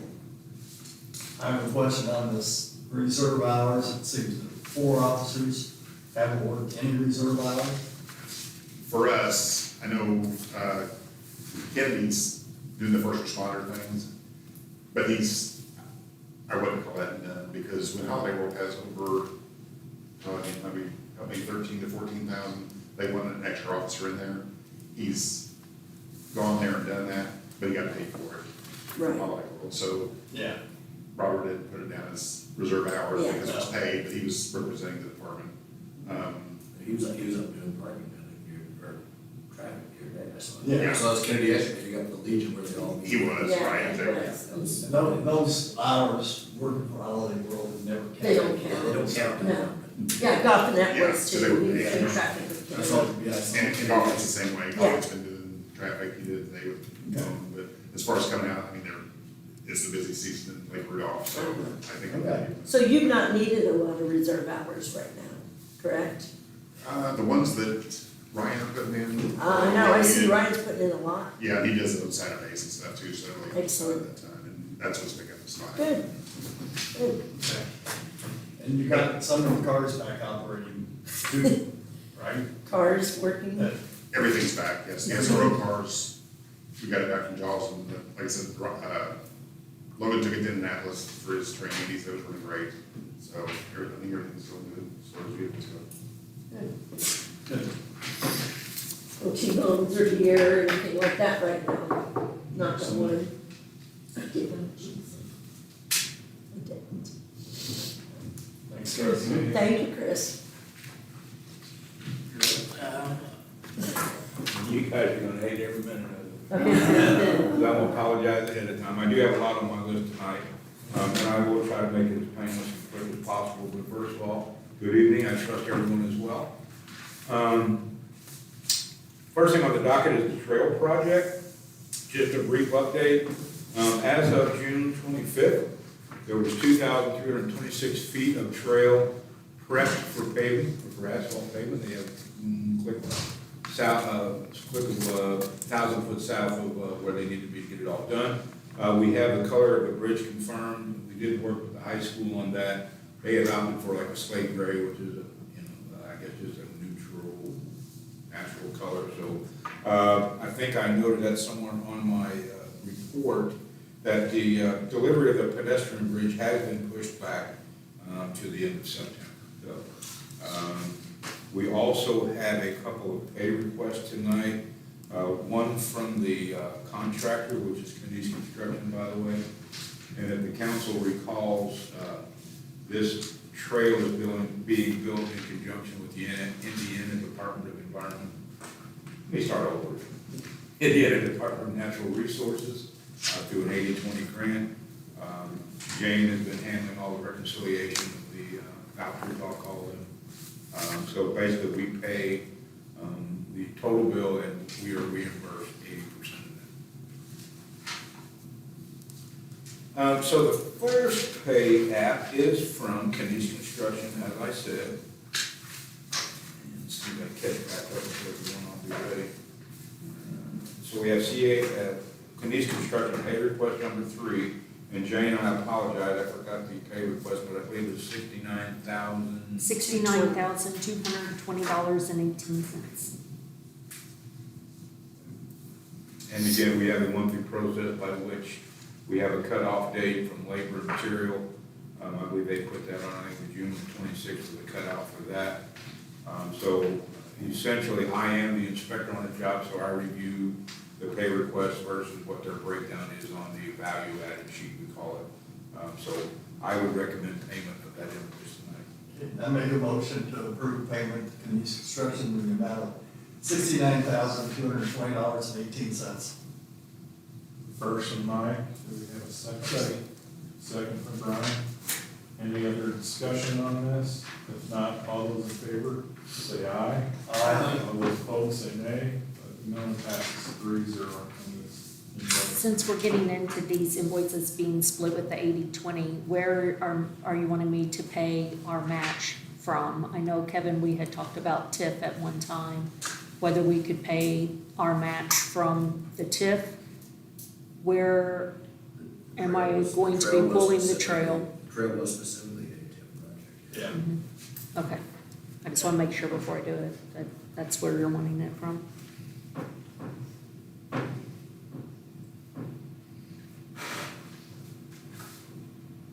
You said they have 1,000 feet to go. I mean, That's just prep. yeah, just prep. Yeah, so I- what prep is, they basically dig out any of the topsoil and subsoil, which is not conducive to construction, so we take that out. If we run into any less than favorable areas, like soggy, wet areas, they're dug out approximately 18 inches, covered with stone and put back in. So essentially, they are just east of the old tennis court. Okay, So from that driveway over to where the ped bridge is, that's where they connect the dots, that's where that and house. they've got this all, like, they're gonna, cause school's gonna start. So they're gonna have this all roped out and protected from wildcats who wanna climb, cause during football games, there'll be kids down there Yeah, playing. exactly, and that is gonna be a challenge for us, but I think we have a plan, so essentially, okay, let's just say between the main entrance, like all it goes back to the middle school and high school, and the admin building, from there to the football field parking area, it's my intent to get that done first, okay? that would So basically, they get paving equipment in there, they do that strip in one day, and then they're done. We would have to come back and put guardrails there at that big culvert, if you guys know. Right. There hasn't been a whole lot of construction traffic, period, with this Right. project. Pretty simple, straightforward. Right. They have two people there. They got an operator, they got a dump truck driver, and that's all that's been there. So it's not a whole lot of chaos. So I think we can have a controlled chaos environment. Yeah. When we get closer to that time, which is what now, less than a month away. Yeah, for football Unbelievable season. in itself. But we will have that discussion. We've talked about it in the past Yeah. already. We know that the challenges there. Yeah. I think we will come up with a plan.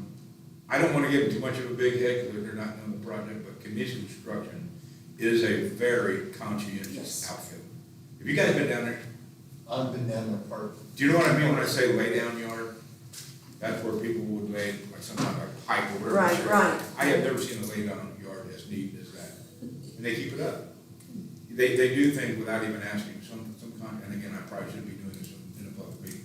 Some contractors, you have to pull teeth to get them to do any of the stormwater control stuff. These guys do it. If they know it's gonna rain, they will put straw bottles down at culvert in the center. So like I said, I don't give them a big head yet, they're not done. Yeah. But anyway, they've been really good to work with. So Okay. the first time they've done work for me, as far as I know, in town here, so they made a pretty good first impression. So if anything happens on that with these kids who aren't supervised, they go down there and somebody gets hurt, is that school insurance? Everybody's gonna get sued. Okay. Kenise Construction will get sued, Okay. we'll get sued, the school will get sued. Because that really worries me, because I know those wildcats, those kids are wildcats and they sneak away. Who would be primary, I can't tell you. Okay. That's something insurance companies would fight about over who has to pay the bonus out of any settlement that Okay. they made. But, Okay, I mean, I'm sure everybody would be sued. okay. Goes back to the parents. Just that's it, yeah, well, they won't get sued though. More concerning, I think they talk about most of us in this room. But anyway. The next thing on the docket, Jane, were you done? Did you have anything else? No. We have a pay request from CHA, formerly known as Midwestern Engineers, for some extra engineering. I shouldn't say extra, the stuff they haven't charged for yet, like the stormwater prevention plan. And there were a couple of, and again, I apologize, I don't have that in front of me, I think Jane has it you got 4345. the itemized breakdown. Yes, it's yeah. pay app, or invoice number 108340-04 in the amount of $4,345. Okay, I make a motion that we pay CHA $4,345. Second. First from Trish and a second from Brian to pay the CHA invoice. Any other discussion? If not, all those in favor say aye. Aye. Opposed, say nay. No, it passes 4-0. And keep in mind, that is not eligible for reimbursement, so that's 100% town cost. Just one more brief note on the trail project. As the council may or may not be aware, I have to submit quarterly reports to the DNR, the stakeholders. So that's been submitted. They're satisfied with what they've seen going on, and they're good with everything. They're like to see the progress. That is all I have under trails, unless the council has questions. Before I proceed, then, I'm going to make a couple of PSAs. Through conjunction, or in conjunction with the EPA, we've talked about this before, the town and every other city on the planet is doing a lead service line inventory. We've jumped some of the hurdles from that. So we've done the inventory, we've kind of done the statistical analysis, so now we are actually getting into digging up people's yards. Okay, so out of the 2,500, or no, I'm sorry, some of the 3,000 meters that we have, I think we have it down to only 35 people that we have to actually physically dig up. And again, I want to thank 120 Water. They've been very helpful in this endeavor. They've guided us through the process and have done a very good job. So, but anyway, just want to let the public and the council know, in fact, we have to have this done by mid-October. Mid or end of October. So we're going to be going fast and furious getting these lines dug up. And just want to let people know it's going to be a mess for a while, because we got to get these done first, and we will worry with the cleanup afterward. We will make it presentable. But as I tell folks, it's always ugly when I show up, but it will be pretty when we're done. So, okay? So I just want everyone to bear with us on that. That's pretty Have you remarkable. notified- I'm sorry? Have you notified these people? Not yet. My recommendation was to go ahead and publish that list on the website. And we thought, well, maybe we should not publish names, et cetera. We're not quite sure how we'll do it. We may just notify them by letter. I think the way you do even boil orders, let everybody know we're gonna be, Yeah, I mean, we may make a general comment on the website. yeah, but I mean, like, you tell individual. Yes, Yes. yes, exactly. Yes. So, That's awesome that it's only 35. yes. I don't know if on vacation, you guys have seen some of these bigger cities. No. Lots of prairie dog piles in people's yards all over the place. So, my second PSA is, this is common knowledge. People are manufacturing flushable wipes, which are very flushable, but not conducive to wastewater treatment, okay?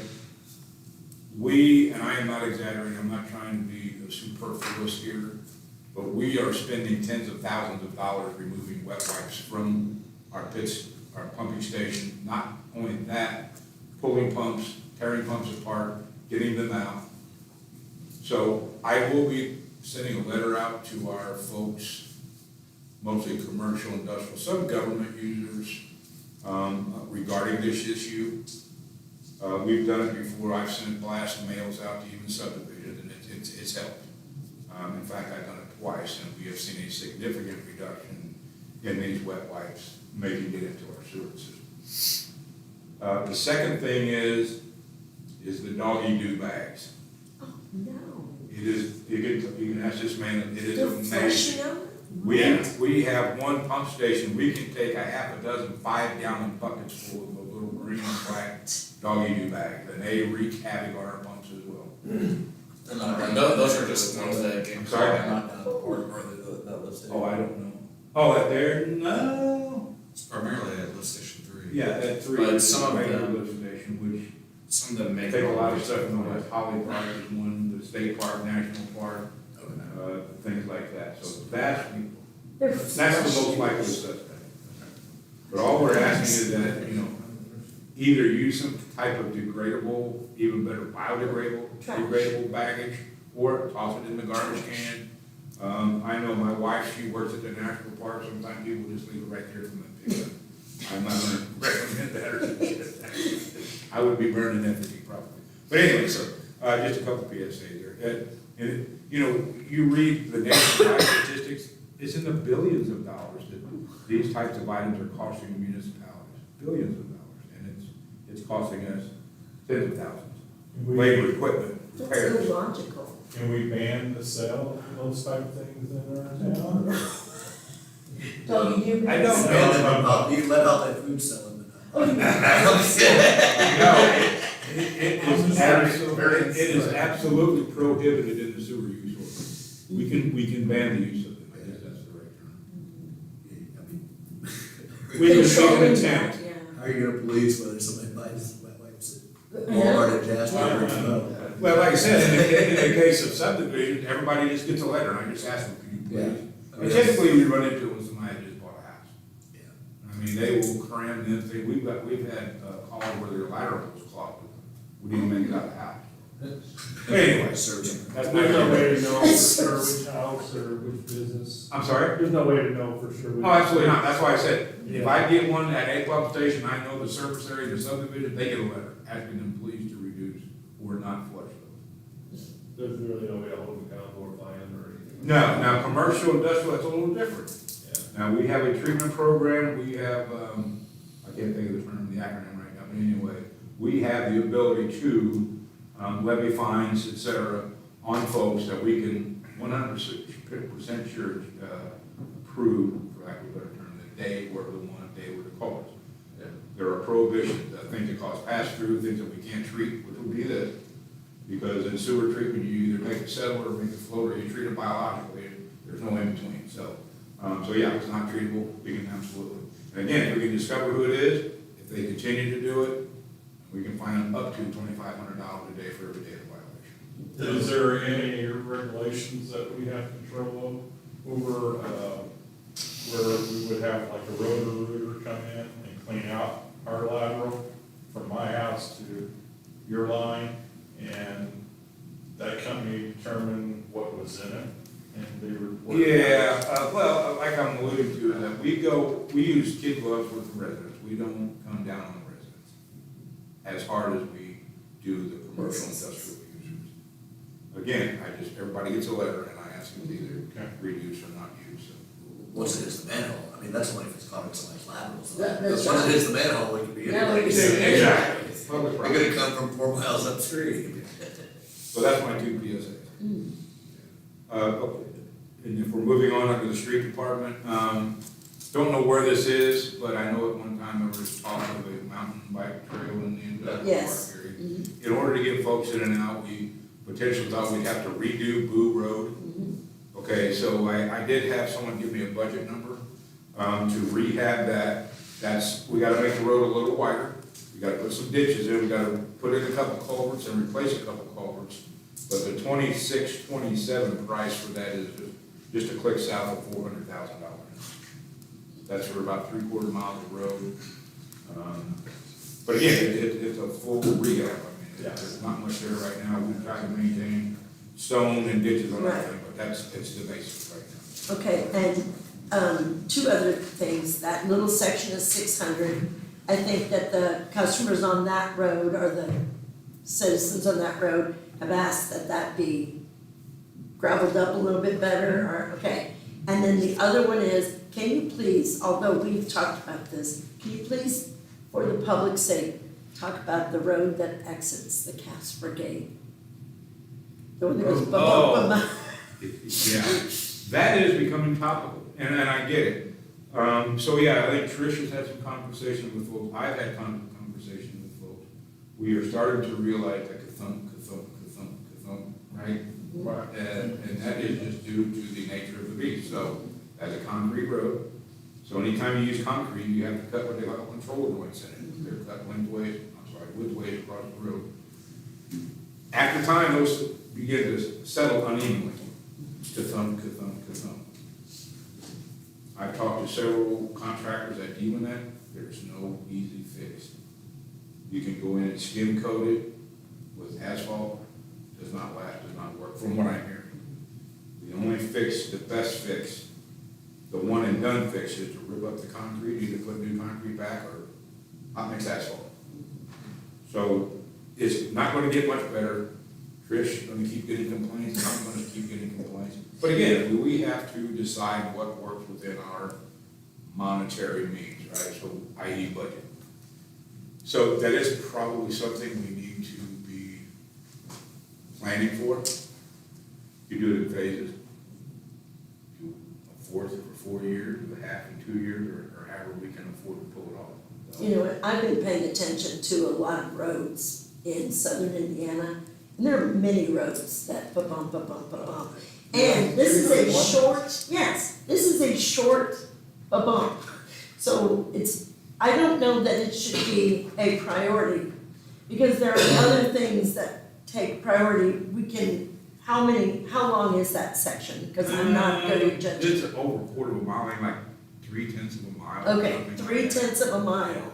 And you can go, like you said, on 231, there's a lot of streets in Evansville like this, ba-bum, ba-bum, ba-bum. And so. I didn't say this, but concrete roads are the worst thing to come down the pike, pun intended. They're horrible. I never had one concrete. Okay. So Like I anyway, said, that's why we gotta build these multi-million-dollar concrete fences along the expressway in your major city, because the people don't wanna hear that noise, for one thing. They're very loud, and they are very high maintenance. okay, thank you for. Back to the road, okay? And then that would be in next year's budget possibly. Yeah, So is that something that we could apply for grant through? absolutely, that's a good question. I know that Zach, has had some thoughts on some things he could use community crossings for, but absolutely, it would be eligible for community crossing. And the other thing is the money that we have in the industrial park. We have 179,000 in the TIP. Yeah. Industrial TIPS fund, so you have and- money, and then the development fund has the other money, but. 162,000. Yeah, but that money can be taken out anytime. You'd rather use your TIP money because, Right. So yeah, you're right. You want to use that. 179,000. yeah, So we got half of it right there. and you're getting, Use that as you're getting matching funds. $70,000 a year. Yeah. Yeah, it's just a matter of, if Zach wants some pie, that him and I work together, schedule draws or whatever you wanna call it, from the community crossings, opportunities. So community crossing grant, is that what you're talking about? Community crossings, yeah. Yeah. I'm not aware of the other right now. We could try to apply concurrently for the parking with Yellow and that, and then just see what gets funded that There way. you go, right there, that's what I'm talking Yeah, about. so, because there's 179,000, 80/20 is, yeah, a lot of grant money. Yes, that- 800,000, right? that's Parking exactly need what that. I- Well, you could always have the industrial park. Huh? That That- 179,000 Or was. we just for industrial park. Well, but I mean, you could leverage different funds. Yeah. Projects, assuming you both get awarded. But we have that much available. Yeah. To, so, okay, thank you. I don't really have anything on the industrial park other than the Blue Road, which happens to be in the industrial park. So if the council has another question, I'll move on. Under wastewater, item H sub I, one, whatever it is, we did have a surprise inspection from our friends at IDEM. They happened to show up on a Monday. The week following, we had almost 9 inches of rain, and we got hit. Good timing. So a couple of things, I think it's pretty sneaky on their part. Two, it was a wake up. As I told you guys, we just sunk $3 million into a sewer system rehabilitation and have made great strides, but we are nowhere near home.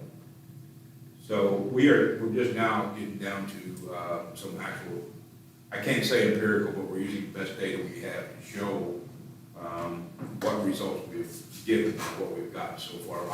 I had hoped to have those for this meeting, but it just didn't happen. So anyway, kind of goes in the same vein as the rate study. I did talk to one of the rate consultants today and kind of gave us some of the council's visions of what they would like to see this thing become. Again, it's not that we're really building things into rates, because sometimes, as the guy said, it will just sit in the rate. But as a long-term thing, things like pipe rehabilitation, pump station rehabilitation, that goes for plant and system. We have pumps at the plant, just like we do that in the system. So we had a good conversation, and I think he's grasped a concept over the council wants to see this thing go. But anyway, yeah, the item visit, we were rated as marginal. Because the basic philosophy has always been, if you've got too much rainwater coming in your system, you just build a bigger bucket at the end to catch it. And we exceeded our bucket, because what happens is you start what we call push solids. We have solids in our system, which are the bacteria, et cetera, that are doing the work. And you just basically have gravity and the force of water pushes it through. So it had our clarifier stirred up, which again goes back to you either try to make them settle or float to get rid of it. So that's stuff in our clarifier. Everything else checked out well as far as that goes, but we did receive a marginal rating.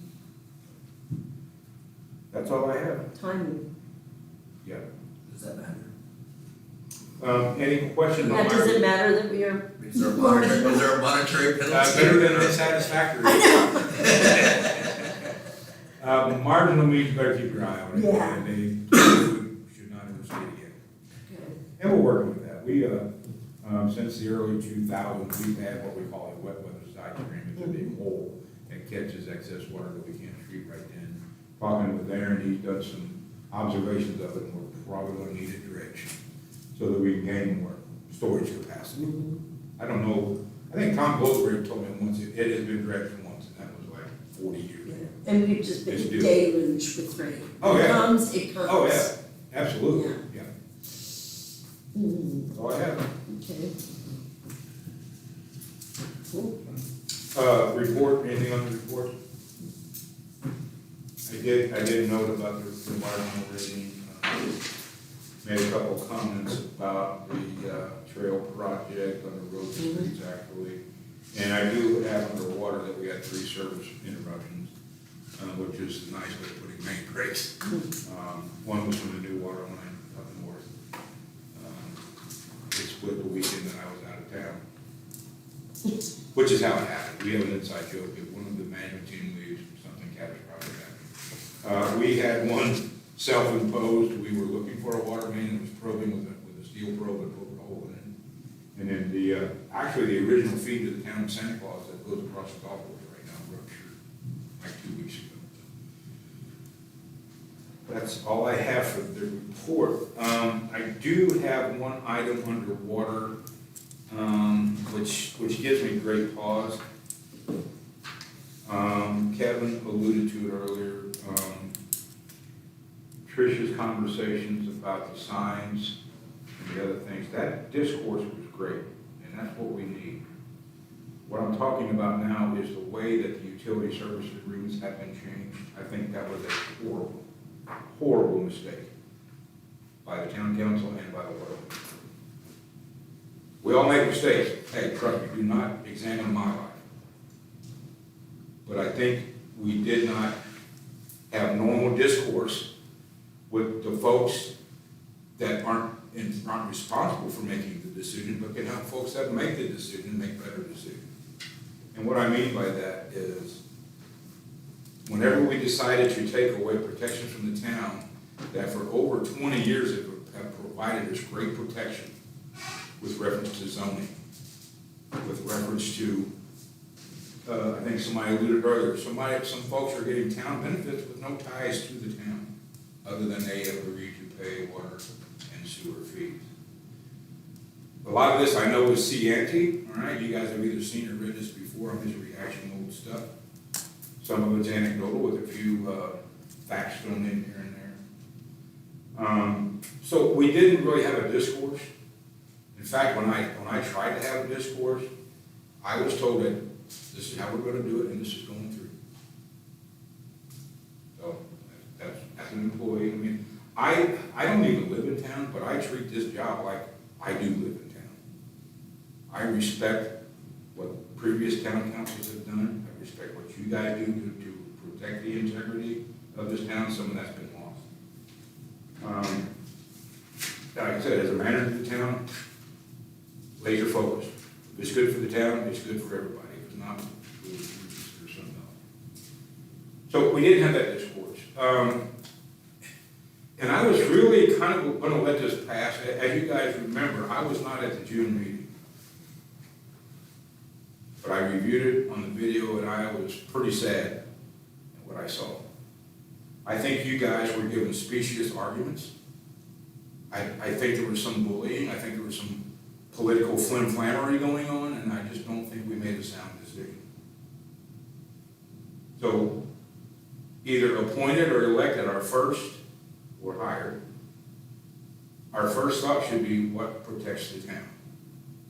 And what we did with changing that policy, I don't see any benefit to the town. All I see is it damaging us. We can talk about turkey houses, and no, that's not what it's about. And don't tell me that by limiting someone to a certain size meter is gonna stop a hog operation, because it's not. All guys gotta do is go out and dig a 1 acre lake. Of course, the state animal board of health says that animal's water has to be as good as what you drink. They get a treatment system. If they have a sewer disposal issue, holding tanks. Hog farmers store it underneath the building and spread it on their field. So we've lost that. We've lost some of that. The annexation thing, I don't know about that. But the zoning thing, we lost. So we didn't really take advice of the folks that see the whole movie. Legal.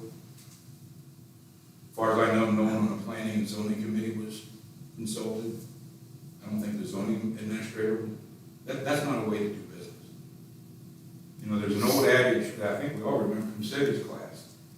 It's the sacrifice of the few for the good of the many, and we didn't do that here. It was done by a handful of people for a handful of people. And I hope I'm wrong. I hope this little dissertation I'm giving tonight is just a bunch of bull butter, but I don't know. So it's twofold. So the application process has gone from 2 forms to this. 1, 2, 3, 4, and they're multi-pages. Multiple pages. So without consideration for the utility clerk, the utility office, my personnel, you don't care. You're gonna fill out 4 pages instead of 2. And each one is different. We've got water meter installation, we've got application for service for outside of town resident customers that are not commercial industrial, that have a meter of 1 inch or less. Application for water utility service out of town water customers with annexation zoning waiver. So we've gone from 1 permit to connect, and that's either for water or sewer, to this. And I blacked out because this is just a current one. 1 page, 2 pages, multiple signatures, and I don't know if that's always been, I don't really typically see these. I don't know if the driver's license has been required. So, but anyway, it's doubled the workload of the utility department, just in doing what we've done here. And what's the closest Latin?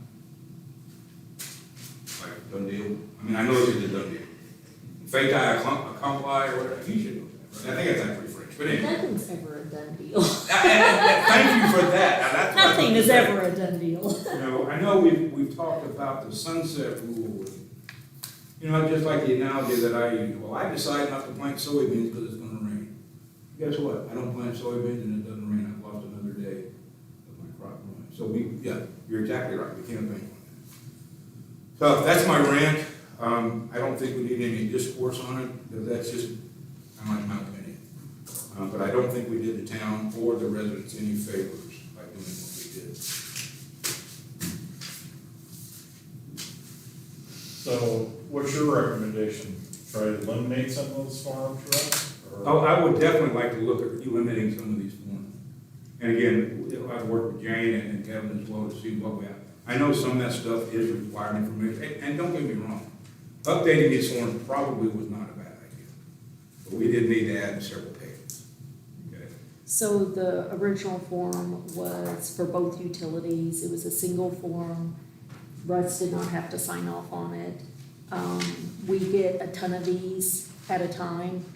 Anytime someone gets divorced, anytime renters move out, anytime people change houses. I mean, we get a ton of these forms every time. So what the water board decided is you gave them a little bit with the removal of the out-of-town service agreement, and they took that to a mile. And Scott Elliott and I have been back and forth over the water agreements, especially the local water agreement. The water agreement went from a one-page thing to a four-page thing, form that was for water only. So we were gonna have to have a separate sewer packet for sewer, so they were gonna have to fill out a water packet, a sewer packet. There were things not on the water agreement, because Kevin was not involved in preparing these. They did not go to our legal counsel. There were things on there that had to be on there legally that were not on there. It's been a mess. I mean, local people after the water board meeting couldn't get water because we didn't have a sewer application any longer. So they could get water, but we can't hook water up without sewer. This is just one of the things. I did kind of just go rogue and had a meeting with Scott and just pretty much told him how that was gonna go down because it was such a problem in causing people in our community, local members in our community, to be without services. They would close on a house and they couldn't get water. It was a problem. There was federal funding information that needed to be on there that was not on there. Anyway, I went back to one application for both water and sewer. And I just pretty much told Scott, this is the form I was handing out. I did that for the community. Don't know if I'm supposed to do that or not, but I did do it for the community and for people of this town to be able to get water. I was also referred to being difficult.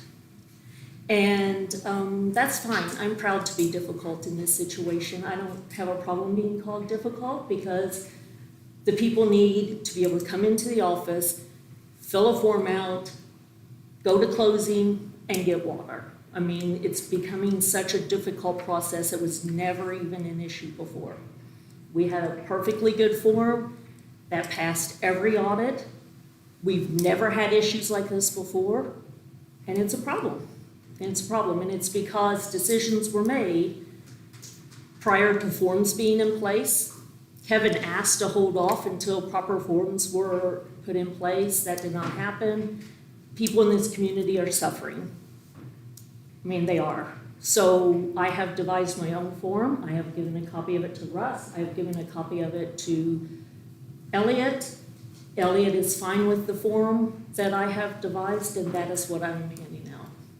So people, local people who just need to change from their parents' name into their name so they can pay the bill, people who are getting divorced, these people should not be without water.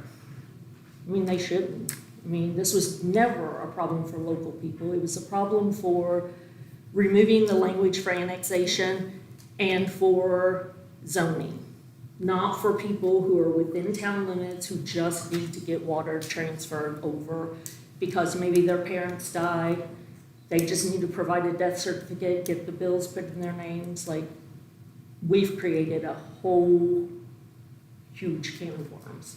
Okay, I don't understand this at all, okay? I'm trying to be honest. All we asked for is the part about zoning and annexation taken off. That was it. Why is on the side? completely do all these forms where you only had to take 2 clauses out of the old? Because the water board wanted to revise all the forms and you gave them the authority to do that. And the water board did that. How did we give them the authority You to do told all them they could forms? do that. No, we just That's said the way it the was one made. form. And one of the things I brought up was, is this gonna create more paperwork? And they said, the water board said no. And so, to me, what should have happened was the one form, which wasn't our town residents, should have reflected the decision that was made, we did not say, hey, go ahead and change all the forms. How was that interpreted that way? Yeah. That's a really good question, Mike. So I was To not me, here the for that meeting. form I didn't want that the town people were doing should never have changed. There should have been nothing on that form to change. Why was that changed? Because you guys, when Scott Elliott was here at this meeting and requested to be able to revise all of the forms, We you did gave not him say the all of the authority to do that. forms. Is that on the recording that we said all of the forms? I mean, I can go. No. That's not what. None of us said Not that. what was intended. That's what went down, that's what we've got, so, Yeah, that's not, yeah. So that's probably what it was. So on top of that, now Russ, we're gonna end up losing documents. I don't know how this is all, Russ and I are trying to work out the bugs between all this because before, neither me nor Russ had to sign them. Scott wanted them all notarized. I did tell him that we would sign them, but I'm not having them notarized because if my notary's off, like she's at maternity leave now, he's gonna have to take these forms to Patmore or the bank or whatever and run all over town. And I don't think you realize how many we get. A lot of divorces happen, a lot of rental happen, a lot of people getting married and wanting to add their spouse to the water bill. I mean, there's a lot of forms, which now have to go from my office to Russ's office to my office. So we've been trying to hold them and have Russ come sign them, but Okay, a minute ago, you said you were using a different form now, it's small, or, one that you created. Yeah, I That's think much she more found it concise. forward, yeah. and is that working and eliminating these other forms? I reduced it down to removing the notary, putting the legal information back in, making it one form for both water and sewer. We both still have to sign off on them, but I'm not holding water waiting for Russ to sign these. So I know Patmore has said that it doesn't become effective until all signatures are on the paper, but you guys, you are keeping people from getting simple water to their house. But I we mean, did not make that decision. We said that that form needed to be removed of that language specifically. We did not, yeah. I don't understand how that transpired I get at it. all. I get it. yeah. Because we never said, it was just for language, and it was out-of-town customers. I think the term loophole was brought up, once, Oh. I remember, so I think that's why we wound up with two documents in one instance for the same thing. One for an inch meter or less, and anything Right. above that, or. but the regardless of in-town our- service should never I even. think Been that affected. created a couple of forms in Yeah. itself, so. Okay. Yeah, in-town should never been affected. I'm asking, previously, who signed the document? The applicant, And with then- a copy of their driver's license. Okay, but then who for the town signed it? Yeah, so I never saw the application, whenever they come and apply for service, I never saw that. For out-of-town customers. Out of town Russ- customers, I would see that. Well, the out of town, but not the in Yeah, town. and that was not their application or anything, that was their agreement Right. concerning services and the annexation and all that good stuff. Russ would sign that, and that had to be notarized because they're recorded in the courthouse because they're binding on real estate. So for the But local, on just somebody putting in an application, just the applicant signed right, the applicant with the copy of their it. driver's Like when I license. moved to my new house, Yes. I signed it, boom, it's done. I do not understand how How this part. how they even So assumed, they even just, assumed. they had It probably comes decided, down to the statement I asked if Kevin had to review it. And Scott mentioned, the water board mentioned that they did not need to spend their money to have him review. But that was it. That was a form. That was not all forms. This is beyond what we discussed by oodles. This is not what we discussed. And I do value your opinion, so I apologize that that was something that, was neglected.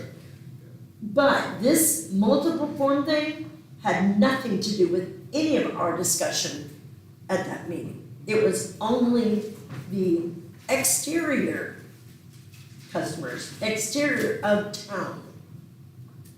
So how did that happen? How could that happen? How could that be?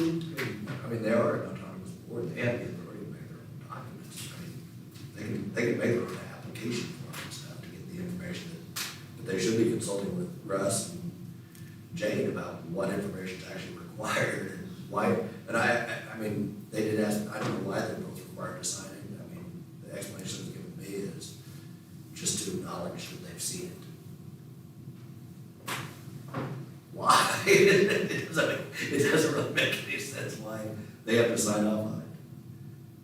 But that's what your water board wants them to do. So it's They're not paying- overstepping? They're That's paying, not well, they're overstepping? paying, the water board pays part of their salary, so that's what their opinion is, basically, we're paying part of their salary, so we've got the authority over them. So this isn't overstepping, changing everything? When that was not a decision we made? So, they do have some autonomy. Yes. But Which is I mean, what, they should actually be what they consulting wanted with the to town do. council, because like the water sewer issue, you have authority, they have no authority over the sewer, and things were in place to make it more cost effective for both utilities and for the town to have a cohesive form and a streamlined procedure, because it's just costing the town money, is what it's doing, costing the town man hours, which costs the town money. well, and that's the thing, I mean, we went from a one-page document to a 4-page water agreement, a separate sewer agreement, and then a separate form for the federal regulations.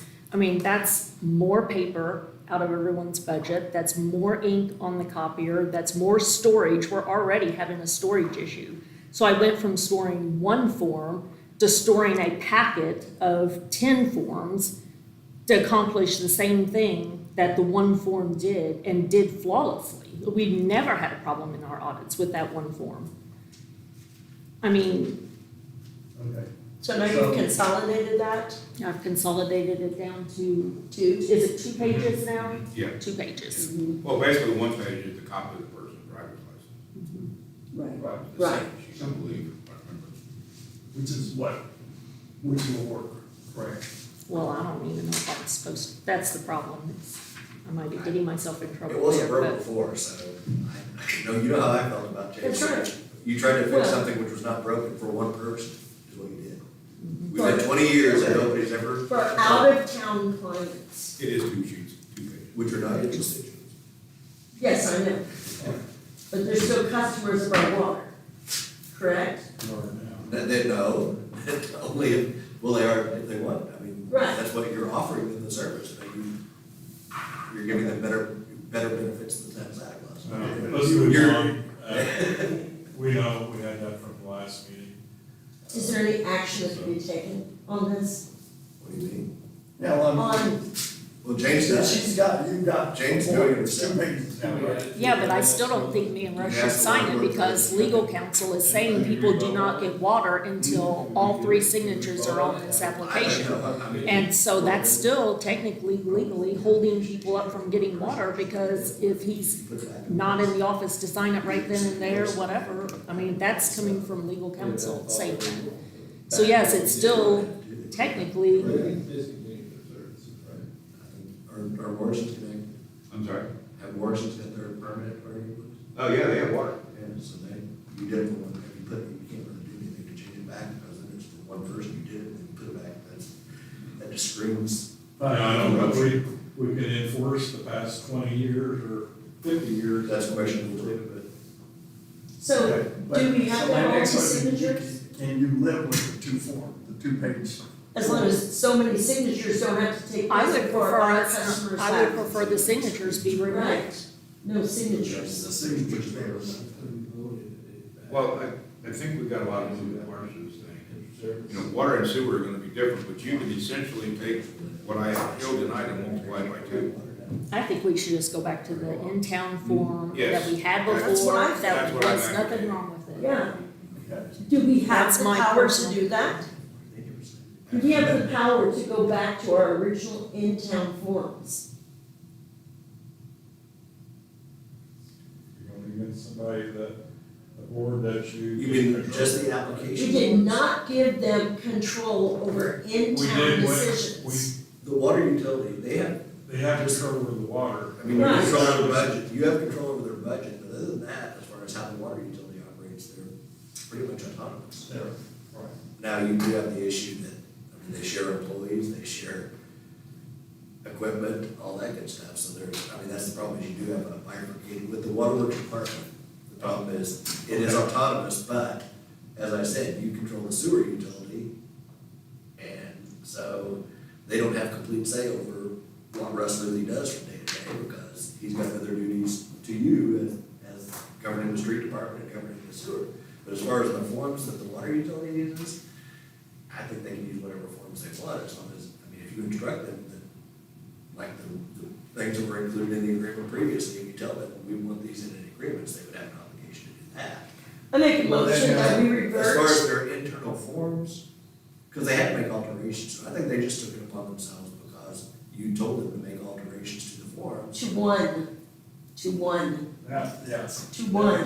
No, it was Never- no, it was to their application form, also had that language on there, and then the agreement that they have to sign.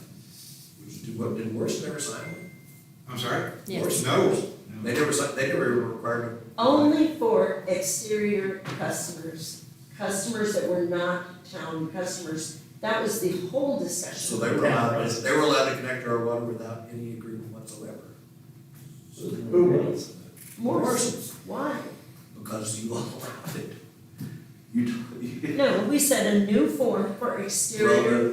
the water board, I guess, is not requiring any agreement by out-of-town customers now, apparently. That is not what we said. Because I never got one in my office, and when Russ said they were already connected, I always receive, what happens is previously the procedure was, they got an application from an out-of-town customer, it came to my office, I prepared the agreement, and it came back up to the town for signature. I make a motion that we revert to citizens of this town, the town of Santa Claus. We revert to the original form and not any new form. No new documentation. That we revert to that for citizens of Santa Claus.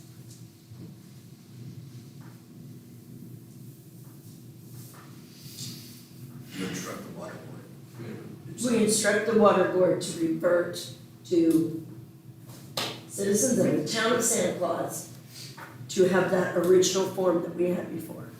Because we never released that.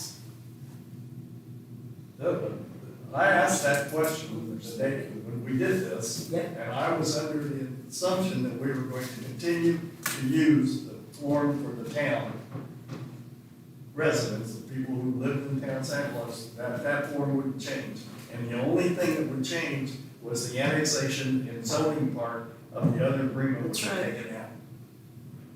And we even asked if there'd be additional And so paperwork. the water board needs to be instructed to do that. Mhm. That was the exact discussion.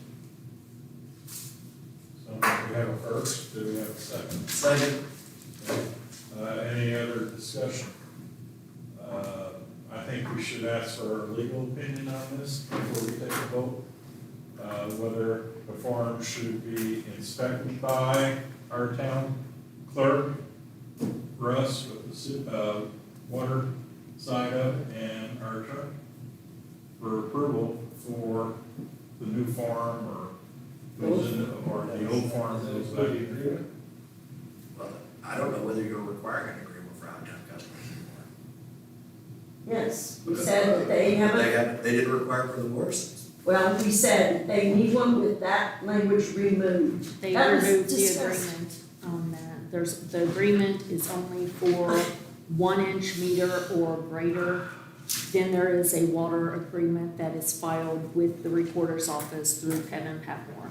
People who are residential with 1-inch meter or less that are out of town, there's no water agreement.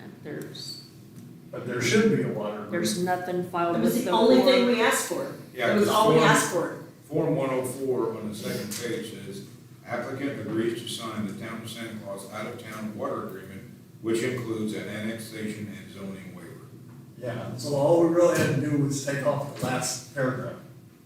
No, that's what this new form. That's That is one is for the, This is That's for right, the application what for it- water utility services out of town water customer with Yes. annexation and zoning. waiver. yes. Yeah. So that is for the Over a people 1-inch meter, I guess. over This is, 1 inch meter.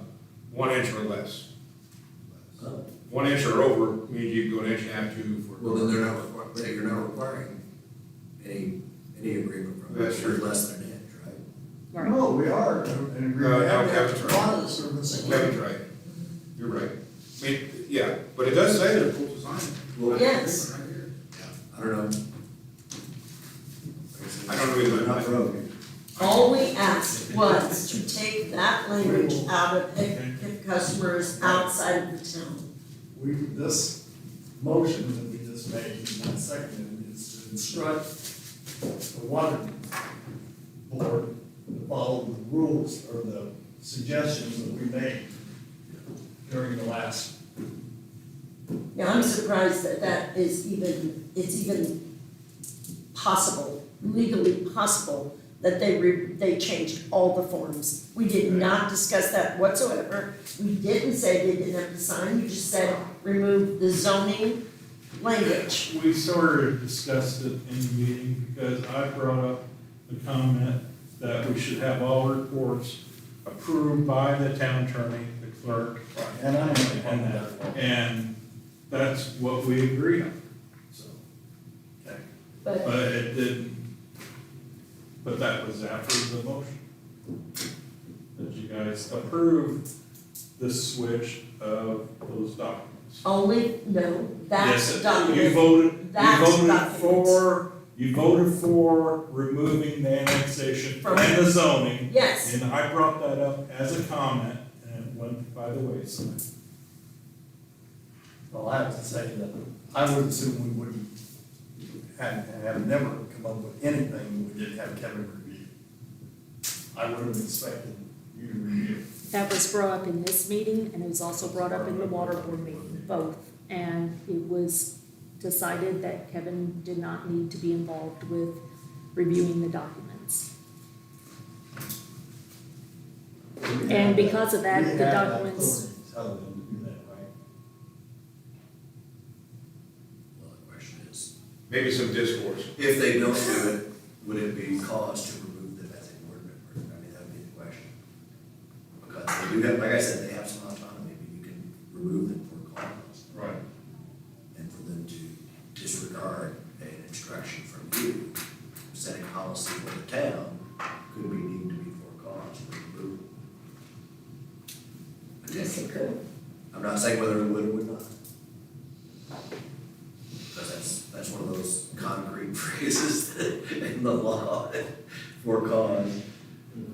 Just like employment, for cause of termination of employment, can be a lot of different things. When we make a motion, it is supposed to be acted upon as that motion, which was removal of that language for customers not in town limits. That were That was it. one, well, we had the meter signs in there. Yeah, 1 Yes. inch, yeah, 1 inch meters. Or But we had less, nothing about, nothing. about redoing all the paperwork. Okay. My suggestion is that we table this and we review the minutes from the video. Okay. Okay. That's a suggestion. I mean, that motion passed, right now, that motion's in effect. I mean, that, what we decided last week is in effect. But that had nothing to We do need with to talk external. Last month, Water. last month, everything's in effect. But I am 100% in favor of getting this paperwork straightened out. Reverted for Return clients what makes within sense. town limits, which is never, that was never supposed to be touched. Right. That was not So even just so I'm discussed. clear about this, you never had to sign these documents before, or you Nope. did? Neither of The them did. application for in town, I've never even seen one. Right, Well, I've okay. seen it, but I've never seen it. Okay, so what about out of town? I would typically, for in town, I would sign the permits to connect either water or sewer. Outside of town limits, I did see the application because I typically try to call those folks into my office and explain to them what they're getting themselves into. I got a little script I go by, but yes, I would see the application for outside of town limits. Like I said, once they agreed, that's what they wanted to do, boom, we would have them bring in a copy of their deed, we would send it to Kevin, he would draft the utility service agreement, and everybody was happy. Okay, so now, I'm just, trying to understand this, now there would be no reason to sign the deed part, right? I would agree with that, that would be a, I mean, that's- I think that's right. Yeah. Yeah. Right? What's that? Yeah, for the customers that are 1-inch meters or lower would not have, Yeah, we don't need to record those. that would be recorded in the ordinance. All right, Yeah. all right. So there you go. And that's how it is. Because it's just an agreement to abide by town ordinances concerning water is what it basically amounts to now. Yeah. So late fees, all that good stuff. Right. Yeah. Well, that's what I thought when we were doing it. So So, the motion was to revert to original paperwork for in-town customers. I mean, your minutes do say, you just approved the minutes, it says Scott Elliott wanted to revise the utility documents and make it effective immediately. Kevin Burke suggested that this change be implemented until the new documents were created. Clerk Treasurer Jane Lindsay stated that the documents should be reviewed by Kevin Papel prior to implementation. Elliott stated there was no need for a legal review, and the water board would create the necessary documents. We never That's That's discussed, exactly what he That's why your said. minutes, you just approved your minutes. but we never discussed Okay. in-town customers. you guys went to their stuff. We're trying to. I hear you're not farming, so let's have it. Okay, look, it's a very simple thing. They think, and they're, I'm not arguing with them, that there's too much paperwork. When we did this. We didn't change anything. Huh? We didn't change anything. Okay, well, wait a minute, let me finish first. We had one form, All right. the one you asked us to. It's the only one we had. We retyped the others. Okay, there's the form that was being used to add customers within the town. Yes. Start with that first. Yes, Okay. we That, retyped it. you retyped. It didn't have a place for emails, it didn't have a place for second phone numbers, it didn't have a place for the longitude and latitude. So we added. The only thing we added to any of the forms was Jane's signature. And we even said, if that doesn't work, we can take it off. Okay? Okay, But the only reason we added it is because we've had issues where the clerks in the utility office didn't talk so well. And one would point fingers at the other one, and this way you at least say you saw. That's not a true statement. Yes, it is. It never affected the water, the permit to connect, never affected that, not once. Then take Jane's It's a signature off, process. I don't care. God, it's a process. It's paperwork. There is not a change on the lines I added to any of the forms that we retyped were things that were written in the margins of the old. So it was like, red longitude and latitude on the bottom of the form. I'm still. So we just added a spot. That's all we did. So, Now, the original. now, I got no problem. If you wanna go back to writing it in the margins, that's fine with me. I don't care. But it was kinda nice when you gave somebody a form that, you wanted their second phone number and you didn't write it over the side of the form. okay, so, So you don't mind us removing signatures from it? Nope, don't care. And- I've already told Jane that. Do you feel like we would like to, revert to town customers? Sure. Revert to the original form? Yeah, the one and that write write the it- margins. Yeah, you won't have a place for second phone numbers, you won't have a place for emails, you can write them in the margins. I don't care. It's a form, Okay. okay? Cause the only one I think we specified was for out-of-town customers. Yep, that's the only new one we added. All we did to the others was put a nice heading on, said Town of Santa Claus. We did add, that you gotta pay your bill, we can put that on there. Because the one that currently says, the only thing it has on there is you gotta pay a deposit. It is the only thing on the whole form. Yeah? So, yeah, we talked about that, making sure the form said that you had agreed to pay your bill. That was. No, it doesn't. And, no, it don't. Go anywhere on there and say you gotta pay your bill. So I guess I'm still confused. So did we not go from one application for water and sewer to this? Am I dumb? What you have for water, Am I stoned or what? I mean, No. how did we go from two well, you gotta have one for water. to this? That's ridiculous. Yeah. Cause you have one for water now. Now, the in-town, you wanna go back to the old one, that way you got one for water and sewer, Okay. but the people out of town, they don't have sewer. Mhm. Okay, so you didn't add a form. So we can revert to the in-town form. I don't Okay. care. Wait a minute, no one out of town will ever apply for sewer, they do it all the time. Yeah, Out of town does? sure. Awesome. Then they're gonna have to sign the annex form. But it doesn't answer my original question, so we've gone from 2 to that? And we didn't change anything with a form? I don't, what am I missing? No, but you're gonna go back to the one. The other two are the annex forms, which you already had. Okay, the application and that, you already had those. That's for sewer. Well, it was, we did them for water, okay? Sewer. We broke water out. So if you wanna make it for water and sewer, make it for water and sewer. It's a form, I don't care.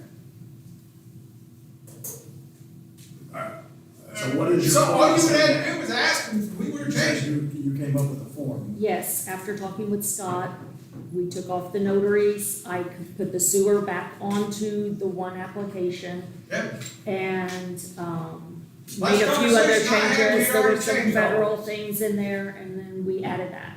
Yeah. So are you happy with the form that you have come up with for in-town customers? The only thing I am not happy with Or the is signatures? the differences between what Scott interprets as his signatures and Pat Moore determines what the signatures are.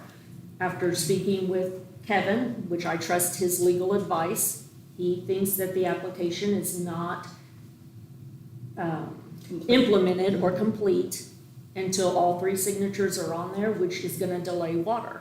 So I think the signatures should be removed. And I got no problem with that. And the I've water said that board's okay numerous with times. Okay, Because for an in-town customer, you don't need an agreement of any kind. okay, You need an application from them because they're bound by town ordinance, they're town Right. residents. okay. So you don't need a contract with them of any type saying that they will pay their bill whenever it comes due, because you can find it. They're bound by town ordinance. Like I said, Jane and I talked about this when I was up at the office, which I'm here pretty regular. And she wanted to make some changes, and I was like, the spirit of this is just try to clean it up, make sure you got the lines you need, and go with it. So I'd like to revise my motion. Withdraw it for. Withdraw it, okay, I'm sorry. I'd like to- Just wait for a second. All right, so have you seen these forms now? Those, no. I emailed them to you. I saw those. Yes, I emailed them all to you. I emailed them to everybody. I don't remember seeing those. I remember seeing the there was an agreement, like a revision of the agreement. All I did was put it in, I said, I don't think I saw the application. no, and they were all on there. I said, I can send you copies of the email where everybody got them. I did receive. Yeah, yeah. Okay. May I So, go on? And my brother, you sent me an email about something, Lord, y'all were I messing remember with me. seeing one, with some of the forms, I don't remember seeing the application forms. Yeah, they were all together, they were, Because those are. I sent them individually so they would be, it would be I may have seen- easier to, if somebody wanted to critique one, to critique that, so I sent them. Yeah, those, they don't really matter, I mean, the agreement with out-of-town customers was the one, because I don't concern myself with the application and stuff, that's, Yeah. they're the ones who have to handle all that stuff, so, it doesn't really bother me at all from a legal standpoint. So we just- And if Well, it that bothered me, Except for the, you know, you had to, the one for the Yeah, out of that's towns is really the only one, because it has 2 lines in it. One says if you go over a 1-inch meter, you're in trouble. right. And it does have a lot of language about you gotta pay the bill. Got quite a bit of that in there.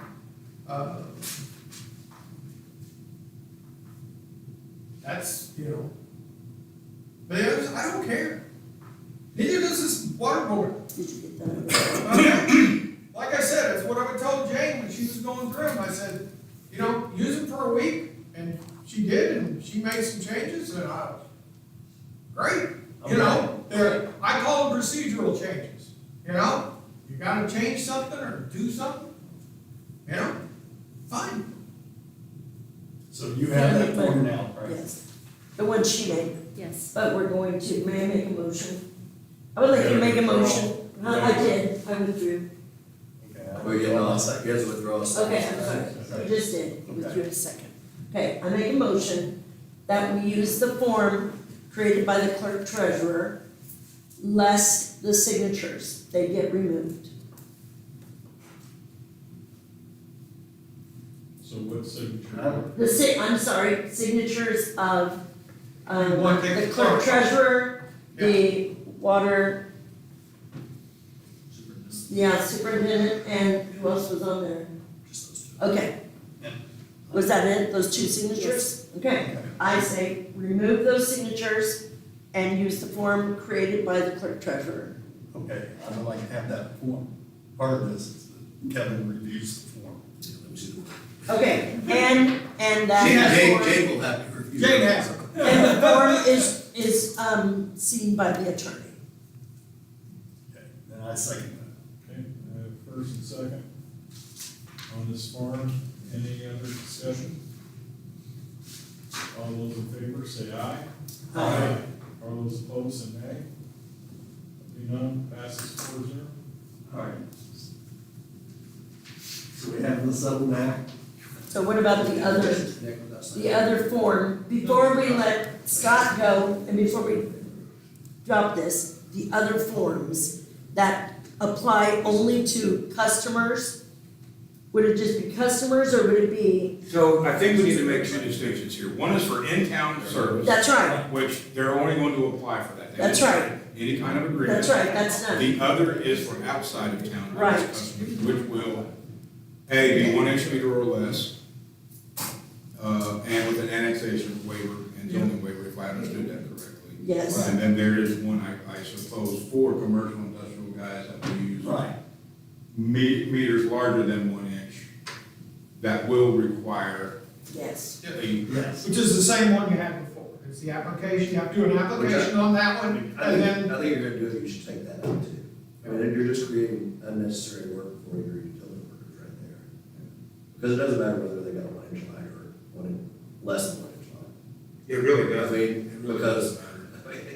like I said, whenever you take out the annexation and zoning waivers, it doesn't matter what size of water line they got. But we have a clause You- that. you have a That's- clause in the one now that says if they go over Oh, 1 inch, they have to sign the annex paperwork. But I'm telling you as a town council, Right. why create two different classes? Why does it matter?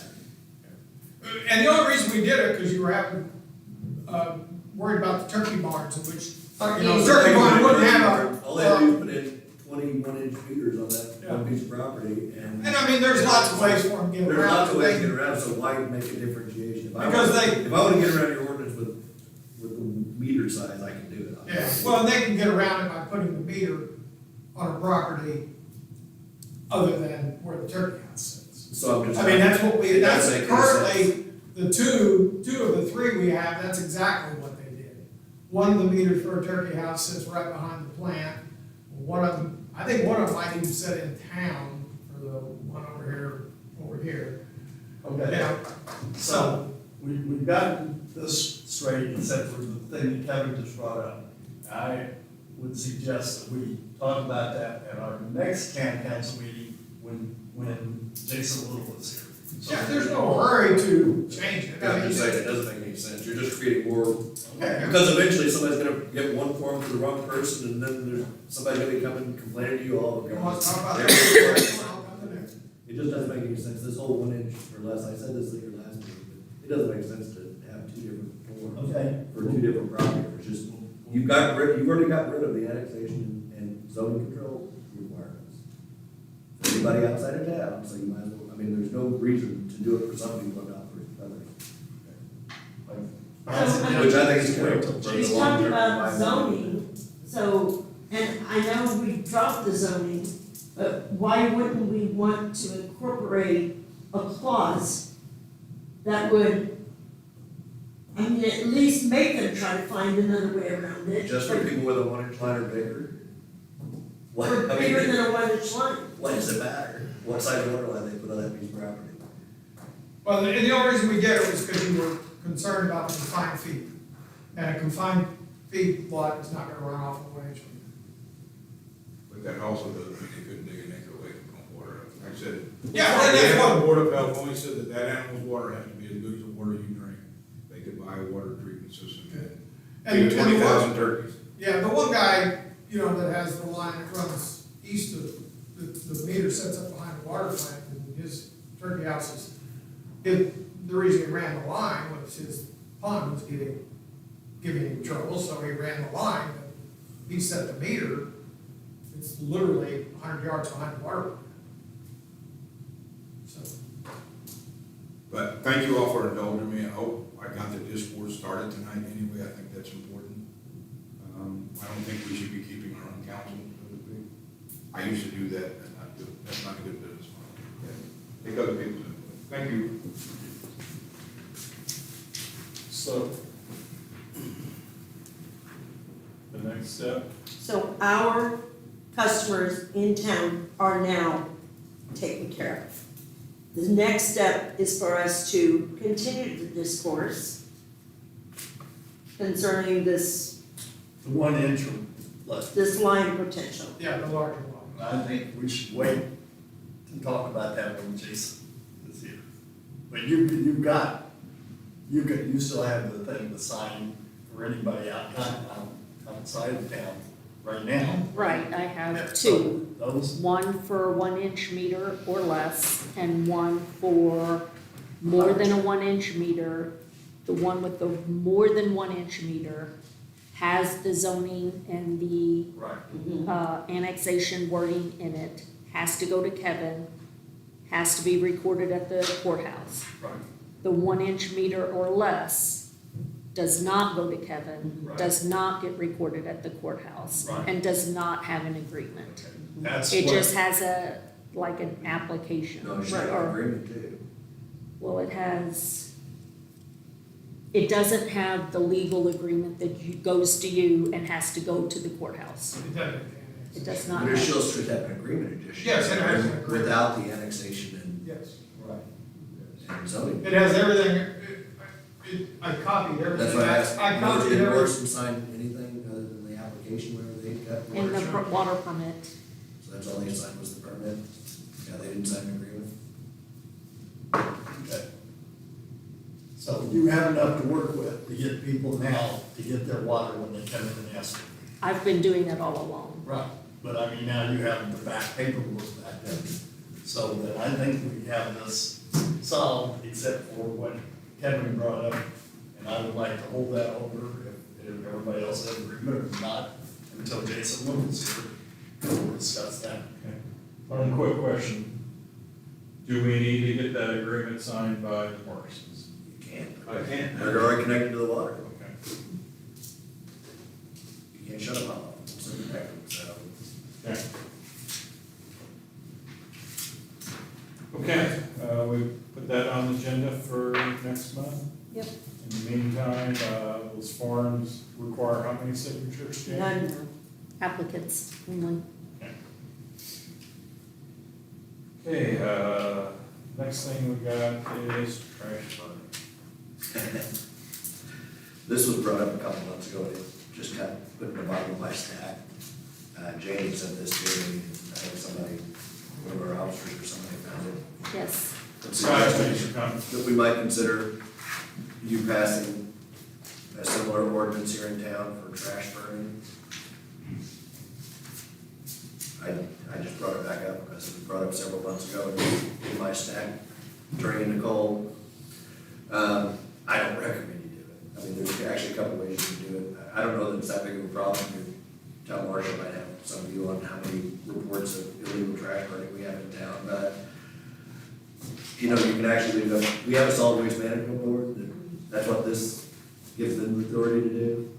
And you can actually, it allows for either interlocal agreement, or if you just adopt this to allow them to enforce it here in town. When we did this before, Kevin, did we not decide to not have our own ordinance and just have our police officers enforce the county ordinance? I don't know that our police officers can enforce the county ordinance. Well, I'm just asking, I thought that's what we did, but I'm not. I think it's actually up to the solid waste management, actually, it's the health department. It's a health department, it's not solid waste. Solid waste management, let me write it we've never discussed trash burning on that board. Any law enforcement officer serving the county, the Spencer County Health Department, and the Spencer County Solid Waste Management District can enforce it. Can enforce it, okay. And then trash would include yard waste, like leaves? No. No. You're allowed to burn clean wood, which is unpainted wood. Yeah, maximum. No noxious materials, but any household trash, or either on the ground in a burn barrel, As long as you don't including but put not shit limited to in food with it. waste, packaging, newspaper, corrugated cardboard, container board, non-confectioned plastic containers, polystyrene, disposable diapers, wood products that are painted, varnished, stained, including but not limited to plywoods and composite wood products. You're not allowed to do any unattended burning that creates or could create an emergency situation or any burning not exempt as provided. It has to be here out and allowed by our. So it allows for campfires, as long as anything that's clean wood is fine. All complaints I've received about quote unquote trash burning have been people who burn leaves and the wind drifts to everybody else's yard. It has never been, the ones, all the complaints I've received have never included trash, but it's been yard waste. And I've heard lots of people complain about that, but that isn't even covered in the burn. Let me look here. I don't see anything about. I don't see anything here about leaves. Right, It's not considered hazardous materials, solid waste, trash. It's not covered in any of those definitions, so I would say it's considered the same as clean wood. okay, And we have gone, our fire department has gone and put, I took Chris with me with the guy burning yeah.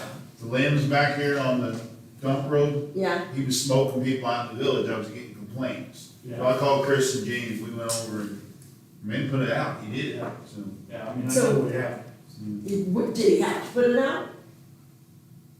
no, I asked him. I know, It was blowing I'm up. just saying, I know, and that's what happens, No, I mean, there's some notice, like, I do controlled burns on my farm. right, I notify dispatch the night before, and the day of a burn. Legally, he You couldn't have a burn. burn plan in place with the DNR and all that good stuff. Because we called I It's in. perfectly legal. You don't have to get a He permit. changed the lay of the land when he put the lake in. Yeah. So when you change the lay of the land, you cannot burn. You gotta have permits. So he did put it out. okay, Other than that. yeah. Right.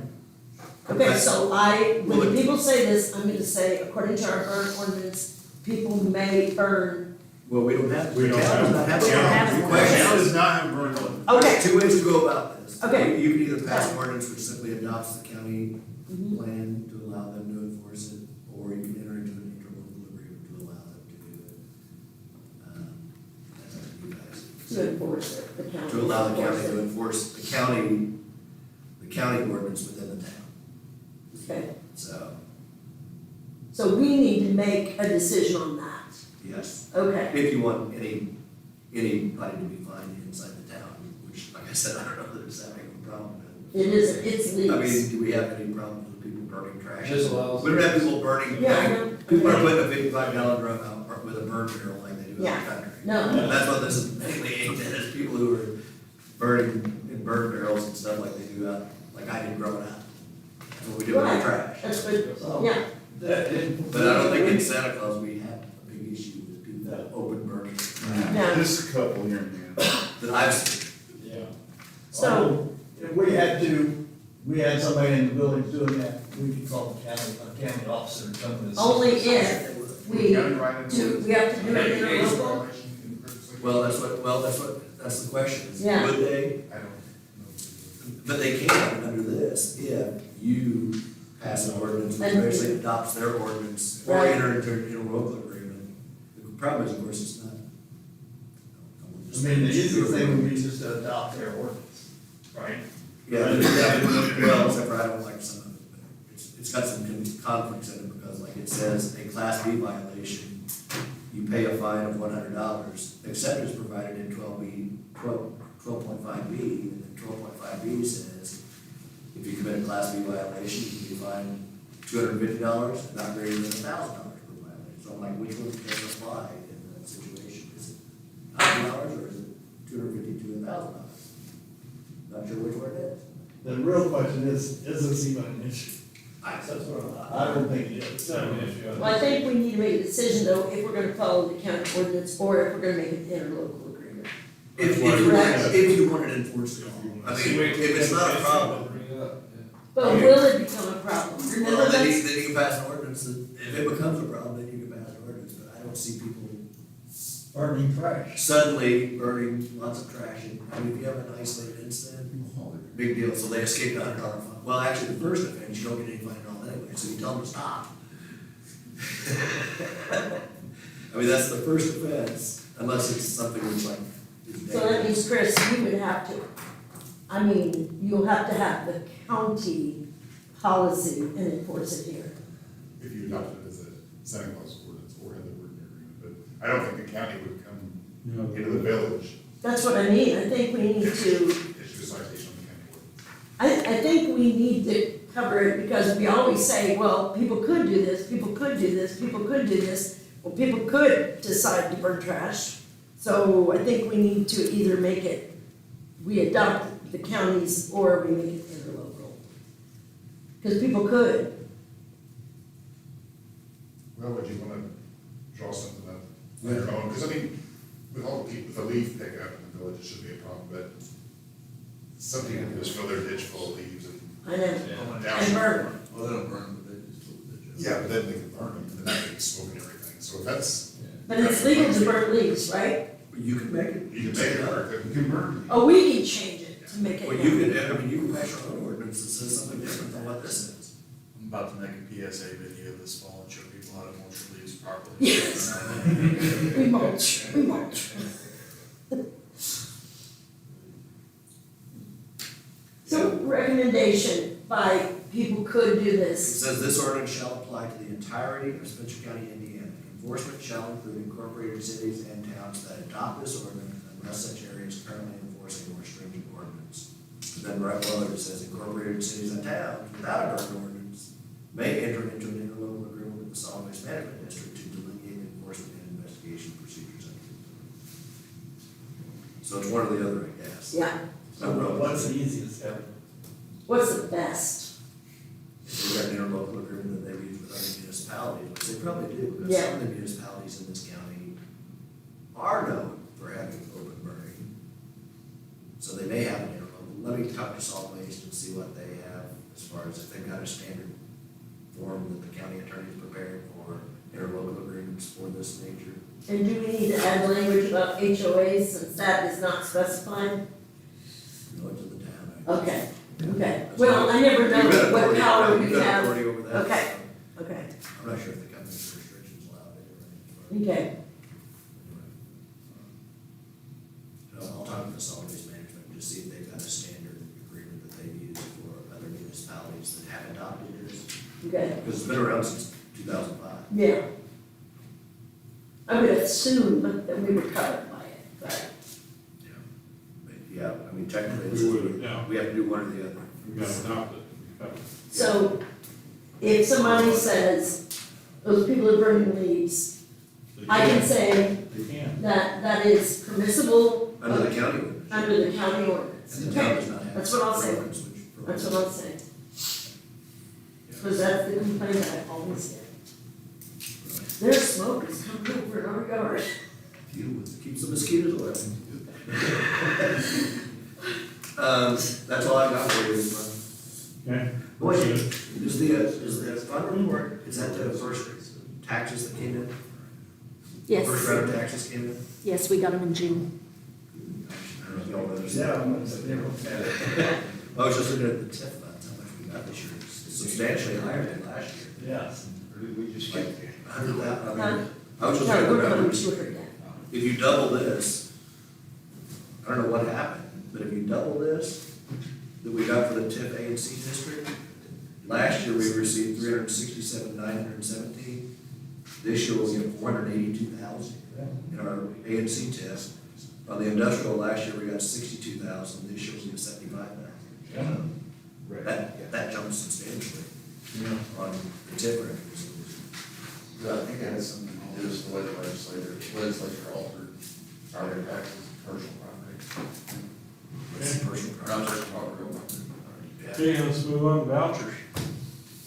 Well, how about? You might want to go to the clerk treasurer. Oh. Oh, I thought the library, I'll make it short. I thought we covered, harvest. I wanna get moved up the list, because by the time it gets to me, everyone's ready to go. Uh, Okay, update on the sewer rate study. It's moving along. We should have something pretty quick on that. They did kick back a couple questions for Russ and I this week that we gave them answers in a timely manner and along with some salary information. So it's moving right along, and hopefully we will be coming to a close on the rate study. The update on the town hall sign, we did not get a grant from the Visitors Bureau for that. So, I plan to just table that until, next year, look at some other options. Maybe apply for the grant again in January. They did think that it was a great idea, but thought that they could maybe only partially funded it and wanted us to show that we appropriated money for the sign. So that might be something we can discuss in the budget. Brian Chen also is looking at utilizing the same sign, just taking off the Spencer County part and making that whole area like an LED board without actually doing a whole new sign. So he thinks he might be able to do that for a lesser amount. Can that height be increased on our sign? I'll Because make I it think our clear. sign's very minimal, yeah. Mechanically, No, legally, according to APC. it's a town sign. The town can do anything. So we could make it just like ginormous. Yeah. Good. I think it should be It's an official much, sign of the town of South. I think it's not noticeable. I think it needs to be bigger.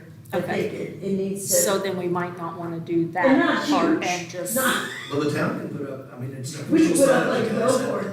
Yeah. Oh, So we have the one quote from Husk Sign. you could.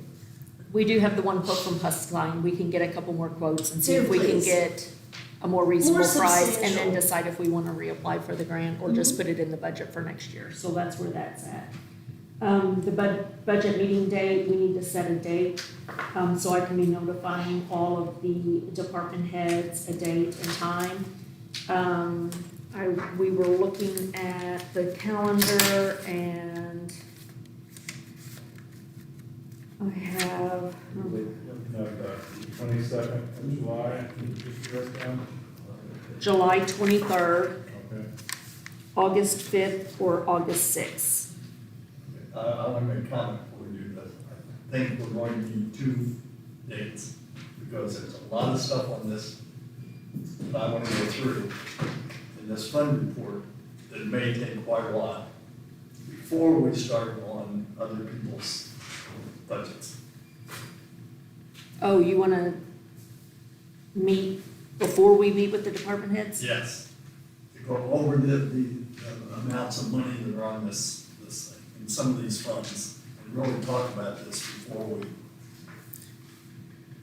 Okay. or we can do it tonight and stay here for another hour. I mean, yeah, because we're running out of time, because I think I meet with the DGOF on, August 10th. Okay. So I have to have time between when we meet with the department heads to put all that budget into the software system and get him the Will the reports fifth before the be 10th. Just Will the figure out fifth how be to soon have- enough? I mean, it's gonna be pushing it. The 5th and 6th is already gonna be pushing that. So if we're gonna meet prior to meeting with We them, do I it mean, the 23rd. we have to do it on the 23rd. There's no, because there's, So I just. mean, I was us on hoping to meet with the 23rd. department heads on the 23rd, so if we're gonna have a meeting before, then, yeah, we definitely have to have that meeting on the 23rd, and then the department heads, Is that the on the soonest 5th. we can have a meeting with advertisement and all that? we have to give 48-hour notice.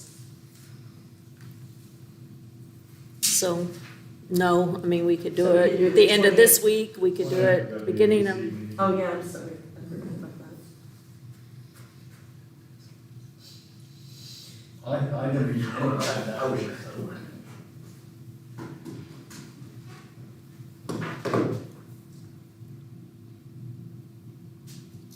do you wanna meet this Thursday about that?